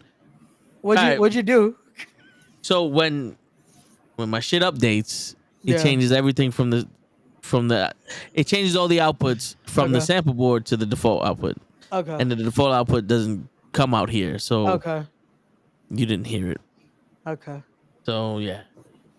Yeah. I'm in pain. Word. Oh no. But yeah, so she turned around and I literally was like, I'm not following you, I'm just trying to go home. Okay. And she looked at me like, what? And I was like, I'm not following you, I'm just trying to go home. And I walked past her. And I just kept walking past her. And I was like, yo, it's scary. You think it'd be more scary for her? But it was scary for me. Like, Yeah, no, because you never one know. block I'm behind her, Yeah. 2 blocks I'm behind her. Fuck. We're going Yeah. in the same direction. Yeah, no. And again, it's that scenario that you never know that instantly it's like, this is an awkward scenario. Yeah. 'Cause now it's like, you Yeah. don't want to be that person that is like, hey, this guy's following me. No, I'm just trying to go home, man. Word. We're I'm talking about legit just trying Bianca to go home. Belair. Yeah, because we're How talking the about guy- just yeah, that she unfortunately Someone was followed her followed. to her car, then to her hotel room and all that. Yep. We're also talking about basically the stalkers that are in the airports waiting for these wrestlers to sign 4,000 things. That's where it came Yo, up. that's weird. Yeah, but No bueno. No bueno. No. Gigi is on a steak high. Yo, that was me a little while ago. I legit, the minute I got upstairs, I was like, hi, Ma. Hi, Looney. I laid my ass down. 'Cause I was like, yeah, I'm, I got home, I shaved, and I said, fuck, I got to start getting ready for this podcast. no, yeah. I was like, nah, I'm gonna even change clothes because I'm like, yeah, I just smell like pure fucking meat. Pause. I said pause. No diddy. was so out of it that I end up ordering mozzarella sticks instead of ordering a small pie. And then I order like a personal pizza, like right after I got my order. I'm like, wait a minute, this is not what this is what I ordered. Oh, I have to place another order now. That's great.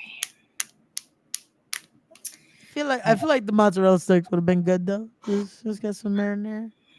The Not for a little one. The boss said no. She said, what do you think? We're at a job interview? Boss said no. I still said, man, you could have just made some arroz con huevo. It would have been fine. You've been good to go. For me, I'm just also in a lot of pain. No, yeah, I can imagine. My Like, that whole back was feels like right now it's on fire. My back feels like it's like this right now. oof. So Yeah. that's why y'all are getting the energy. Not you guys already know, but No, that's why the world is getting this slow ass GG energy right now because I'm in an immense amount of pain. Yeah, I'm just I don't know what else to add to that. I hear you. It's all good. It is all But good. Clash of the Champions is happening this Clash at the Castle. Saturday. Clash at the Castle. Clash of the Castle. I Yeah. said that. That's what I said. Yes. Ray was the one who said it wrong. Right. What did I say? Clash of the Champions. Anyway,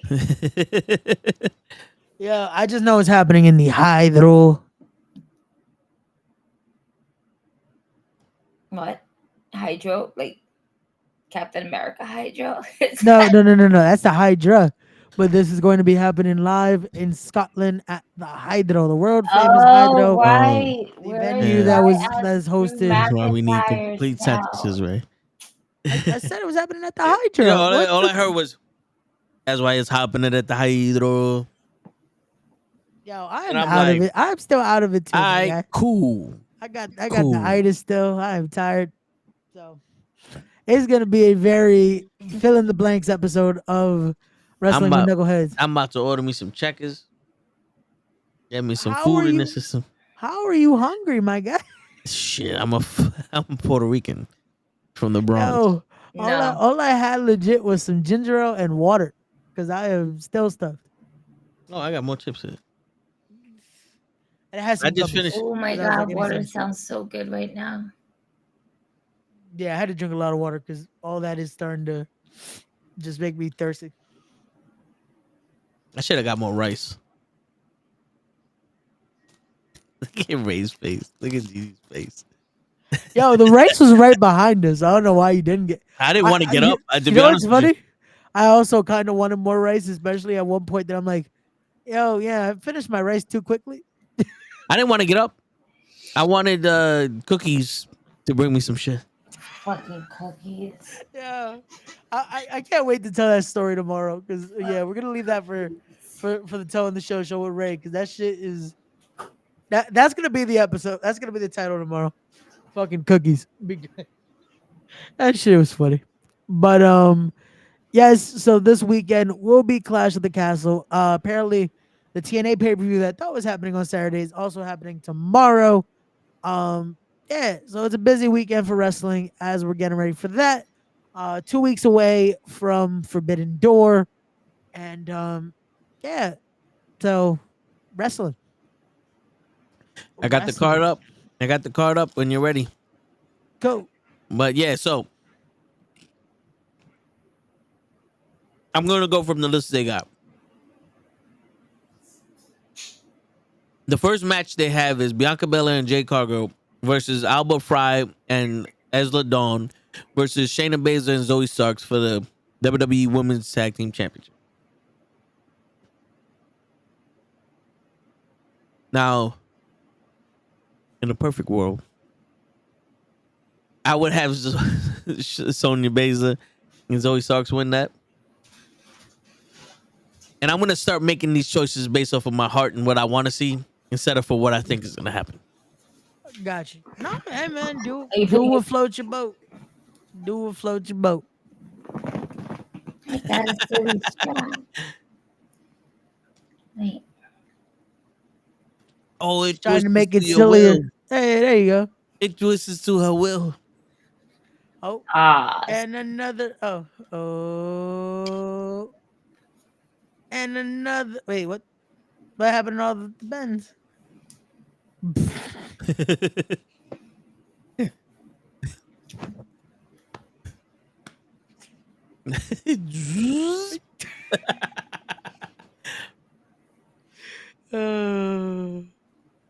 Wait, what If was that? Benny What are you shows don't make drinking? you happy and not human. Grape soda. Because that I was reaction. gonna get water, but I did order myself some grape soda. Yeah. No, that reaction. I was like, yo, what are you? Oh, it's because what's a Sunkist grape soda? Oh, okay. Okay. Not a Welch's grape soda. yeah. You know, like Yeah. or it's And a not little the more bite Spanish to that one. uva. It's American uva. Welch though. Welch hits. That Welch soda is Or the colony old school in that colony, some shit like that. I'm gonna find it. okay. Because I was like, You know Colony doesn't ring a bell, but I feel like I might, if I see it, I might know what you're talking about. I'm gonna look it up. But okay. So when it comes to that match, I feel like Bianca and Jade are still gonna hold it a little longer, just because whenever they do lose it, that's when we're gonna start seeing the breakup. And I don't know if we're gonna see that breakup happen for SummerSlam, because I feel like it's a little too soon. Wanna Fanta? Don't you wanna? But I don't know. Sorry. It could be that with Ricochet leaving, they decide to give everyone a chance, and Shayna Baszler is always Starks another tag team champions. So now everyone. It's like, you know what? Because Ricochet left, everyone gets a shot. Yeah, Everyone but Ricochet gets a shot. Give me 1 second. Yeah. I'll be right back. in spite of, and that's why I'm saying Ricochet, Shayna Baszler and Zoe Starks are gonna win the tag team titles. And over there. No. Yeah, it's a triple threat match. So also Alba that's Fry right. and Isla Dawn are Yes, in that match. I remember. Boom. I'll share my screen real quick. So when Raymond comes back. Oh my God. I look high and I'm not even high. Shame. Plus. Share screen. Yes. So this is what I was talking about. That shit right there. Was that one of those that only came in the packs? I don't remember seeing that in. It used Malaria. it normally comes in like a 2-liter. Oh, okay.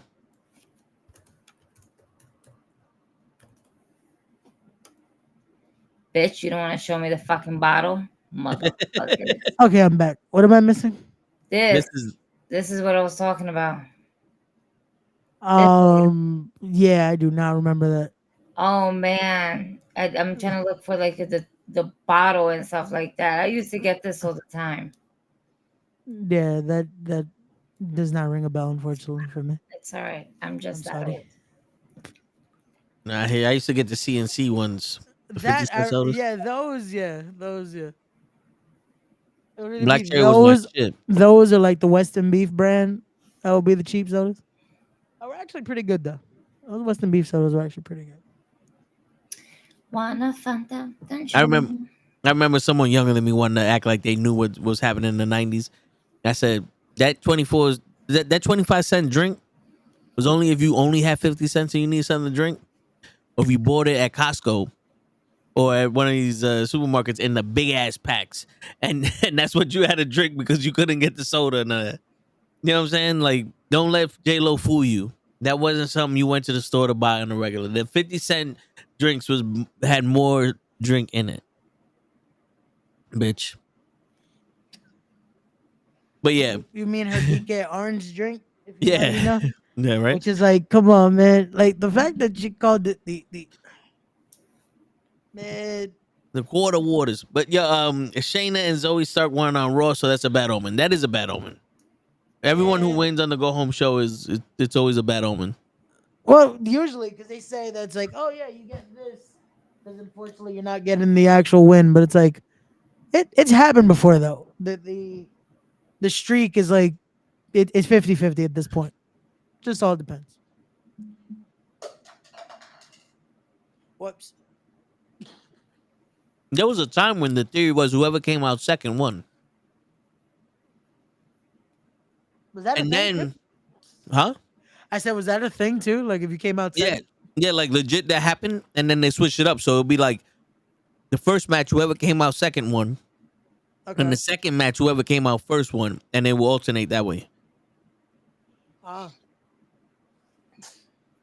Remind me to tell you what that actually means, like the first and second, because there's something like funny to when you're planning out like matches, why Yeah. people come out a certain spot. All right. So I got Shayna Baszler and Zoe Starks. You got Yeah, I'm Bianca saying Belair Jade. and Yep. Jade. Who you got, Gigi? Black girl magic. All right, Shayna Baszler and Zoe Starks. What? No. All right, Bianca Belair and Jade are taking it for the majority. Yeah. The Although I second feel match. like they need to do something about it. I feel like it should be a no contest. That's a little difficult in a triple threat. Yo, this is where They've done Jade crazier needs to shit show before. herself. So This you is never where know. this is where Jade needs to show herself that she's not just a spot Yeah. in a match. She needs to take on the But match. that's all she is, though. So I far. hate to say it like that. And I don't like.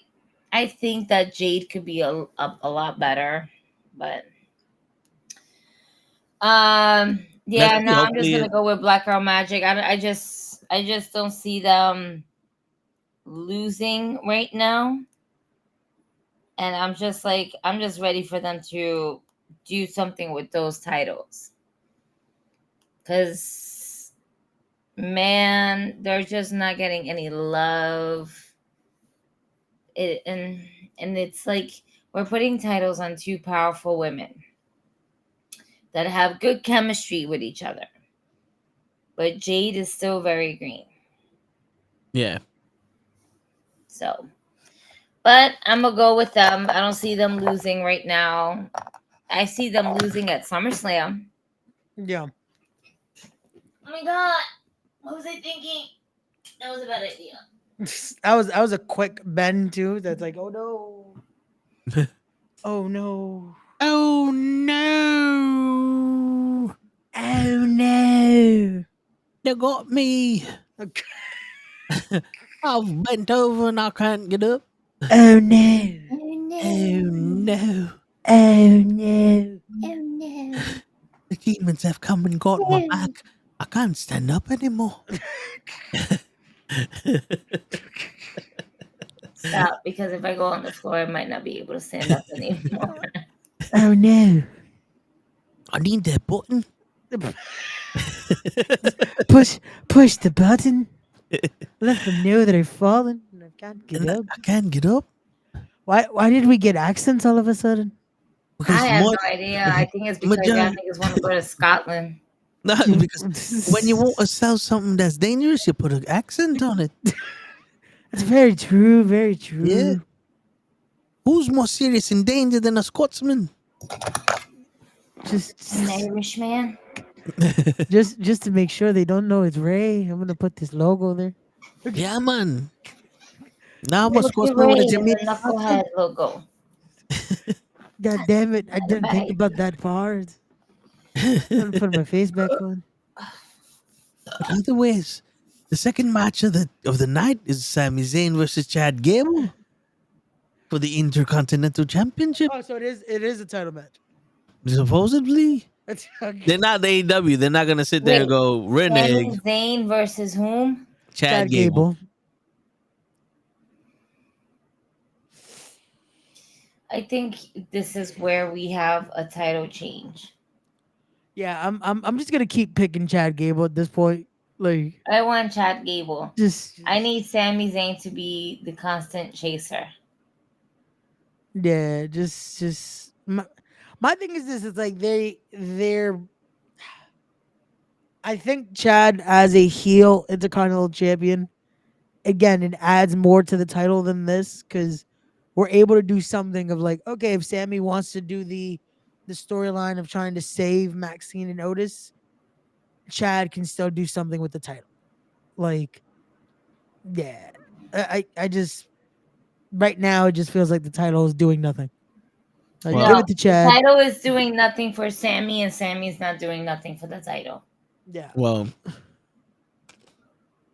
So, like, I'm at the table, Ray. Okay. Let us know. Let us know what Jay The- has told you. These are the plans for the Intercontinental Championship. Okay. Right now, the Intercontinental Championship is not at the level that it needs Okay. to be on Chad Gable's waist. Oh. So Sami Zayn is going to hold that title until the story of Chad Gable, Maxine, Otis, and Tozawa finish, because they don't want that storyline to be undermined by some gold with leather on it. but I think this would be the opportunity where we actually see Otis, or we see somebody from that group to go ahead and like step up and help him gain that IC title. It could be Maxine, or it could be one of the Creed brothers. At the same time, one of them might come through and just be like, come on, coach, we got you. So it may be this could be the turn that we need to see. You know what I think? I think we do evolution on this. Chad loses. Otis wins the Intercontinental title at SummerSlam. And I'm gonna put the strap on. And Chad turns on Otis. I wouldn't mind that. Just like the idea of it was supposed to be me, damn it. It was supposed to be me. Right. Because that was a good promo. Oh my God. But I think I'm okay. giving Chad Gable the title now is gonna hurt him, because he's what, him and Jey Uso are like what, 0-7 on title matches. They'll just be handing him the title like, all right, you lost long enough. Here you go, buddy. You didn't earn nothing. And Maxine and Otis's decision is more important than you win your title. Yeah. Because if you're gonna do that, why not have Sammy use Otis and Maxine to get the one up on Chad, and then let Chad go, okay, Sammy, me and you, 1-on-1, no interference, cage match, SummerSlam, we'll do this shit and let Chad win. And then you have Otis and Maxine make their decision there.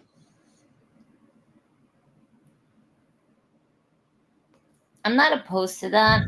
Because I feel like right now this match doesn't mean nothing, because it's more of Sami Zayn trying to save Otis and Maxine than Chad Gable winning the Intercontinental title.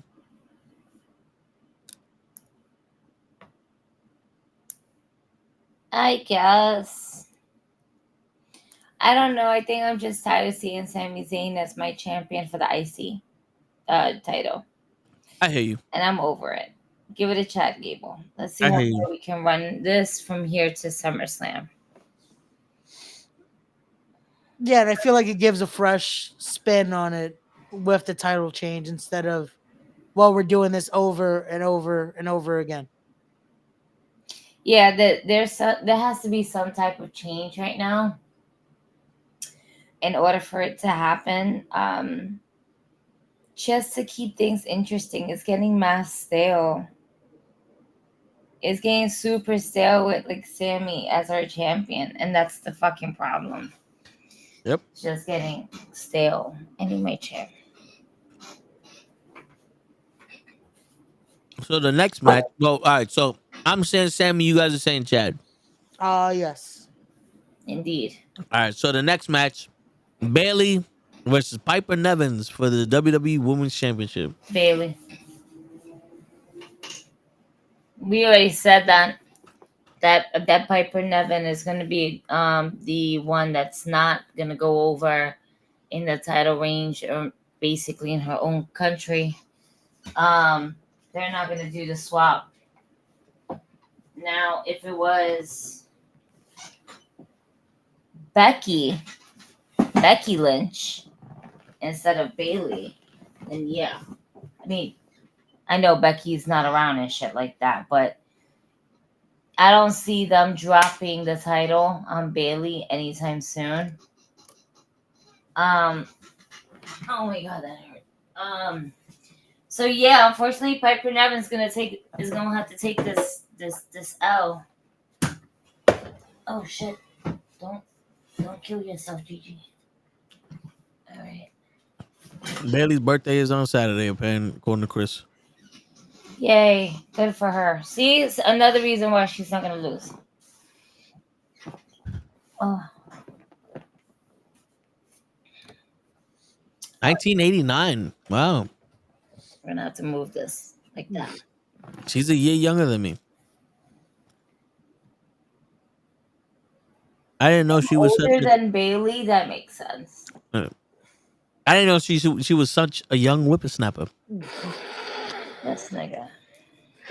Yeah, what is it with you this week and calling people young whippersnappers? Once you reach the age of older shit, everybody's a young whippersnapper. You just start saying young I'm whippersnapper. older than you, and I don't even use those terms. So come again. Are you old as shit? Yes. And my body definitely feels like it's older. It's just, oh my god. Good for you. Born 1980. Yo, drop your social while you're at it. I need to go run a couple credit cards underneath your How's your credit? Let me know, Chris. Well, happy birthday to you. He just turned 36. Oh shit! Oh yeah, yeah. Well, happy belated. Look at that. Happy belated birthday, Chris. There you go. He's still a young man, Chris. I'm older than him by 3 months. It's a long 3 months. But yeah, so we're in agreement on Bailey retaining. You know something? I'm gonna pull in my inner Kenny. Okay. Piper Nevin's going over. Okay. The next match now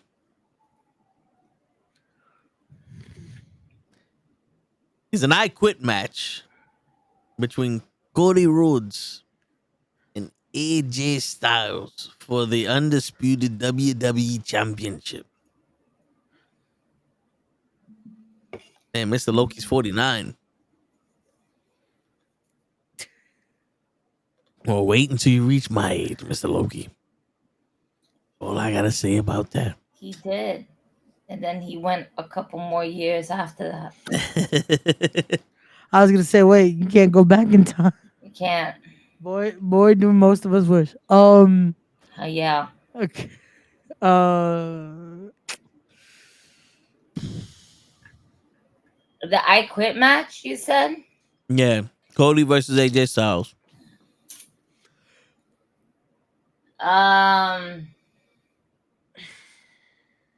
So I don't believe that they are willing to lose both titles. Like, I don't see them. I see them changing the title for Chad Gable and Sammy. I see a title changing hands there. Yeah. I don't see a title changing hands for the tag team. I don't see a title changing hands for Bailey's championship. Liv Morgan doesn't have a match, does she? Nope. No. Because she's too busy jumping on Dominica's fucking pee-pee. Mm-hmm. It's just a waste. And then Cody. And then dry ass Drew McIntyre. Yeah. Cody's gonna take this, man. Because they're not gonna have AJ win and Drew McIntyre win. Well, who you picking? Right before I make my statement. I'm gonna say Cody, but I really wish it was AJ. Word. Just because I feel like it's the unfortunate of AJ deserves one last run, and it sucks because right now it feels like AJ could become champion, but it's like we know they're not going to take it away from Cody yet. Like it sucks. It's like it's poor timing right now. Like it's like, damn it, AJ's doing like it would fit right now for AJ to win the title. Yeah. But just if it was anyone else but Cody right now. Well, That's there's only one way for AJ Styles to make Cody Rhodes quit. Got you. Is if he reveals that the current contract that Cody Rhodes has is under AEW. And that's the last time Cody quit. It's fucking. Let's just let that stir in there. Stir that in there. There's the pot stirred in. I just wanted to, but yeah, I don't. It just wanted to add more fire. Yeah, this is an impossible match because this is a wonderful opportunity to fuck AJ Styles Raw in front of the fans. Hey yo. And they will never ever deny fucking someone. Look at what they did to Ricochet. So AJ Styles will get fucked over in this match because John Cena has never quit in his life. Now, Hogan, on the other hand, I believe Hogan, which is the next match, Hulk Hogan versus Damian Priest for the World Heavyweight Championship. What? Wait, why are you playing Drew McIntyre. That's who he wants to be. That's his character. He's Hulk Hogan. I asked him. I don't think that's accurate. No, Triple H, he approved it. No, I still don't believe it was that. Vince McMahon's dying wish. He didn't die. For Drew McIntyre to be Hulk Hogan. I mean, his career's died. But, yeah. See, I think you got your facts all wrong. No, it's there. Ask Chris. He knows. No, I'm in the room. I'm in the room with Jay. Me and Jay in the room. Mercedes Martinez remembers me. I'm in the room. So, so Gigi, who are you picking for this? I don't want Cody to win. I want AJ to win. But reality is that if you know, if I'm putting my chips in somewhere, my heart might say something, but the brain is laying out the facts, and the fact is that adrenaline is in the zone. Something. Cody Rhodes. That's energy, folks. I'm here. Yeah. I'm not. No, I'm gonna go with Cody Rhodes. Cody Rhodes here. I want AJ. I wish it was AJ Styles.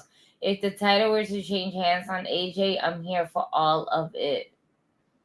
But I don't see that happening. Yeah, like I said, John Cena can't lose the title. So we're all in agreement. Cody Rhodes is gonna make AJ Styles quit. All right. All right. All right. All right. Next up. What was the shit that Russell Wilson did in his interview? Let's ride. All right, on to the next match. Damian Priest versus Hulk Hogan. Drew McIntyre for the World Heavyweight Championship. And so you think Drew is gonna win it? Unfortunately. Unfortunately. The only reason I'm saying unfortunately is because I know Gigi hates me that I'm saying this. But yes, I'm still going with this plan of Drew McIntyre be walking out of the Hydro as the new WWE World Heavyweight Champion, and that builds to the summer of Drew versus Punk at SummerSlam. If Punk can make it. Oh, he's cleared at this point, so it begins Begins here. Begins here. How is it cleared? He's cleared. They wouldn't allow him to be this close to doing stuff now if he wasn't at least somewhat cleared. CM Punk? See, What's he doing? he's did we not see him a few weeks ago? The little tidbits that they've done. He wouldn't be around all this now if he's still at least not semi cleared. Like he was there Sunday too. I mean, yeah, was he Sunday? Yeah, Sunday. Yeah. So, but yeah, I think Drew walks out champion Sunday or Saturday, and from there we start building to him and Punk for SummerSlam, non-title, because like I said, lose it by then. What? Drew's gonna lose the title before SummerSlam? Yes. Okay. Gigi?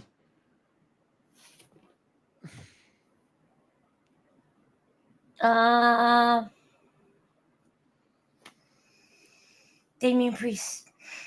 I'm in denial. I'm in denial. Damian Priest.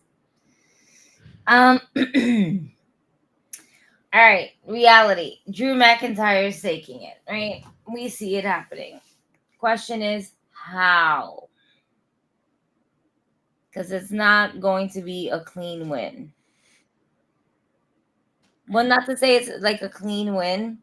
Yeah. But I don't know. Like, So are we seeing like Judgment Day accidentally costing him in a sense? Yeah, I see Judgment Day costing Damian Priest because he's been always talking about, I told you guys, stay out of my matches. It's kind of like a reoccurring theme with them all the time, right? They're always coming in to his matches. So maybe that's that. Or maybe we get CM Punk to distract Drew McIntyre. And then Damian Priest ends up winning because we're still building this story with Punk. But the thing is with Punk, that requires a title. I think. I'm also half asleep, half awake here. And I'm in a lot of pain. Yeah. No, I can see. We got a different camera angle right now for me, y'all. I could definitely see Judgment Day's banned. Oh yeah, I forgot they are banned from ringside. I was just trying to figure that out. Time out. Judgment Day's banned from ringside. That doesn't stop Carlito. That doesn't stop Liv Morgan. Or CM Punk. Or CM Punk, yeah. Well, CM Punk did say he will be in Scotland. He said it a few weeks ago. Even if he has to limp, he'll make it to Scotland. But it doesn't stop Finley either. Why will Finley be there? Why wouldn't he be there? I'm just saying. He's well, not his son is there. His son is in NXT now. So why not? But yeah, I think it would be too poetic of having Drew McIntyre win the title in Scotland. So give him that moment, especially after the Mania. What was it? A minute of holding the 46 seconds. Yeah, so imagine. So I'm gonna be the honest one here. Yeah. Damian Priest is winning. That's what happened when you sat at the table. Yeah, Damian Priest is gonna win the match. Okay. He's gonna retain the championship. Okay. Just for the simple fact that it's Damian Priest. Okay. Yeah, and listen, you don't need it. Okay. CM Punk is gonna challenge Damian Priest for that title at SummerSlam. And then Drew's gonna figure out a way to make it a triple threat match. And then after Priest beats both of them in the triple threat match, then we'll figure out how we're gonna get Finn Balor versus Damian Priest. I'm at the table. Oh, okay. I'm at the table. Me and Jay are talking. Okay. Just text me.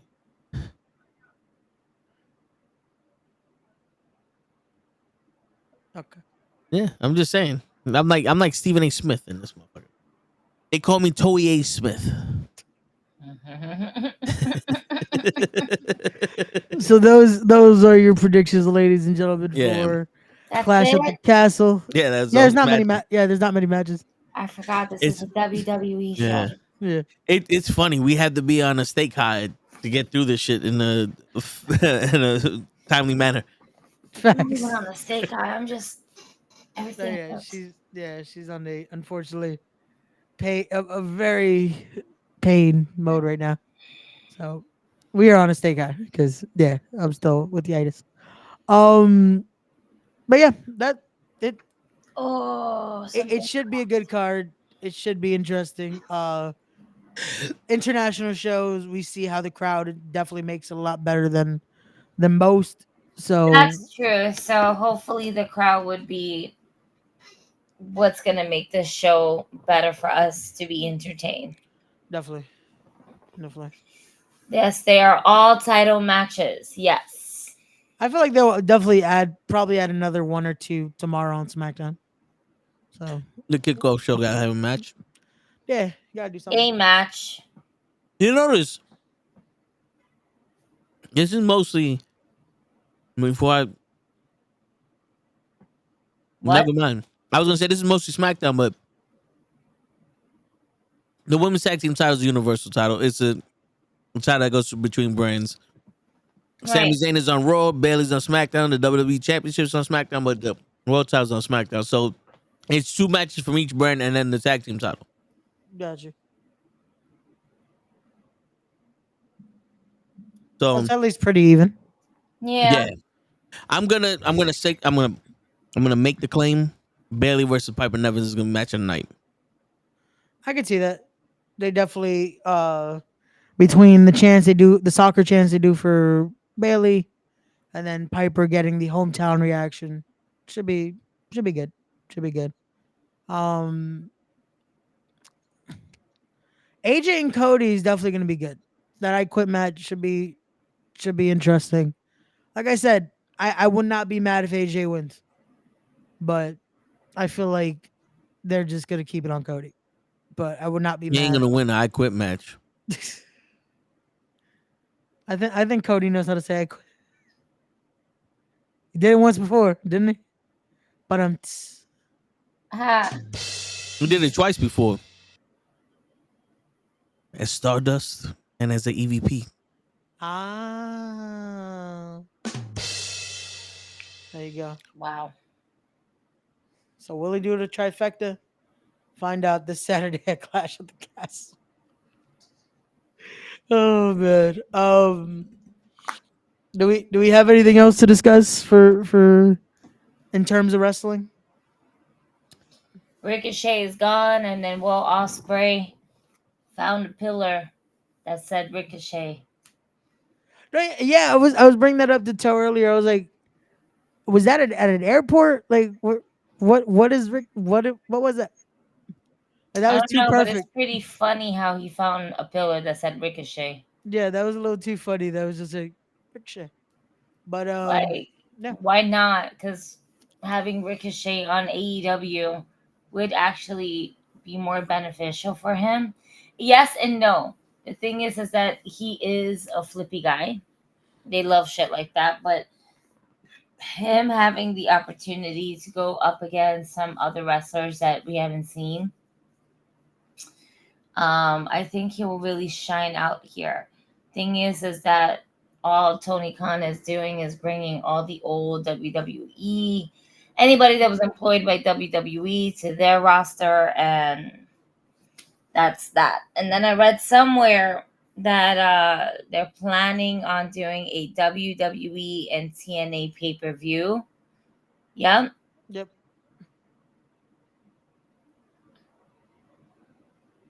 He said something too about it.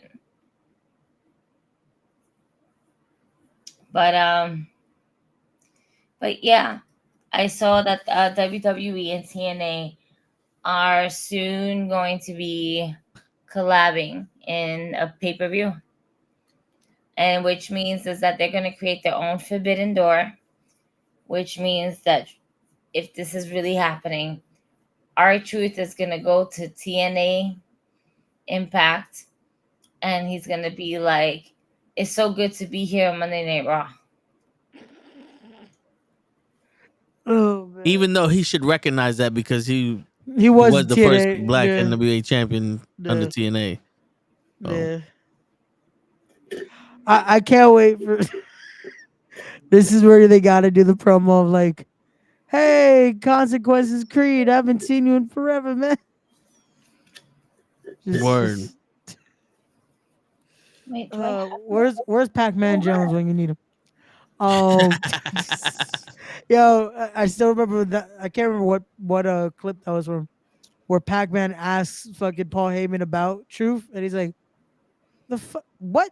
Because he just asked it the weirdest way, and he was like, the fuck are you talking about? With Pac-Man Jones, that's Yeah. Because I feel like he messed up Truth's name. Like he tried to mix his shoot and then the worker name.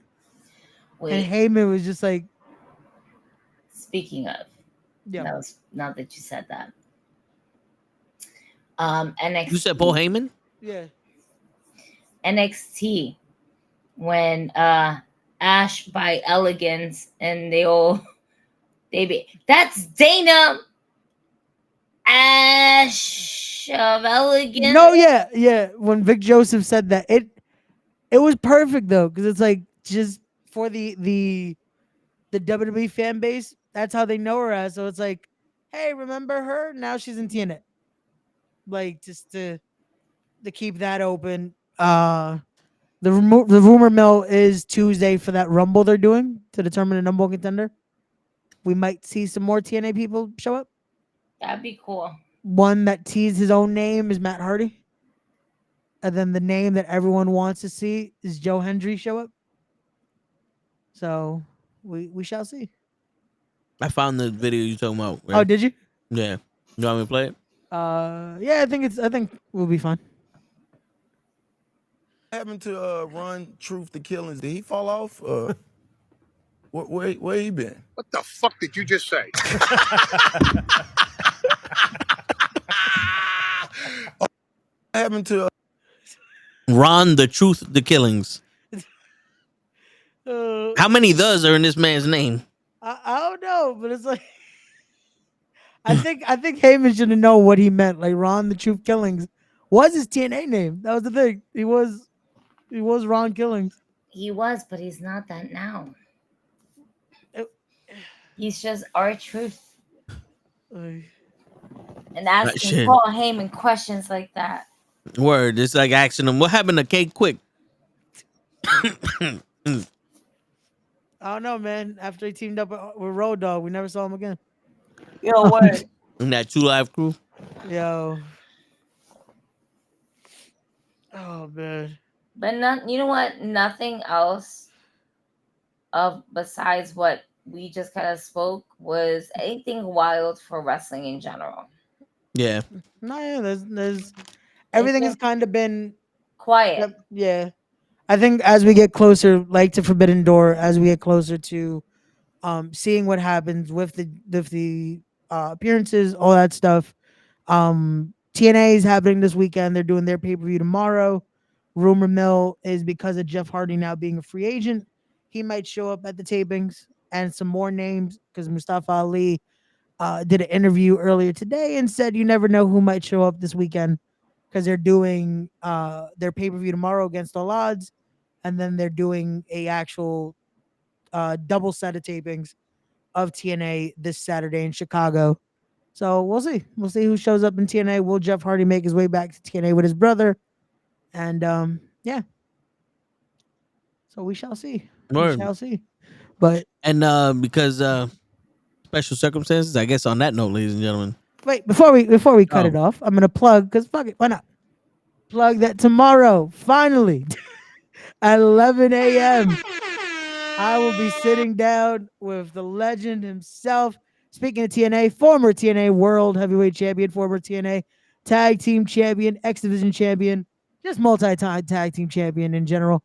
Alex Shelley, one half of the Motor City Machine Guns, will be discussing a lot, including his current reign as a Pro Wrestling Revolver heavyweight champion, and so much more. That will be happening tomorrow on Respect the Craft at 11 a.m.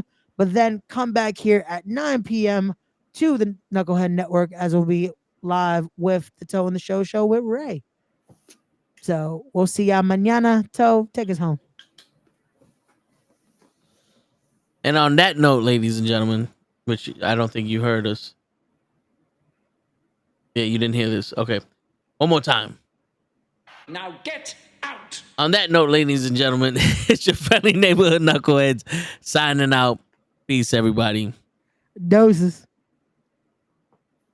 Who will challenge Jordan Grace tomorrow night?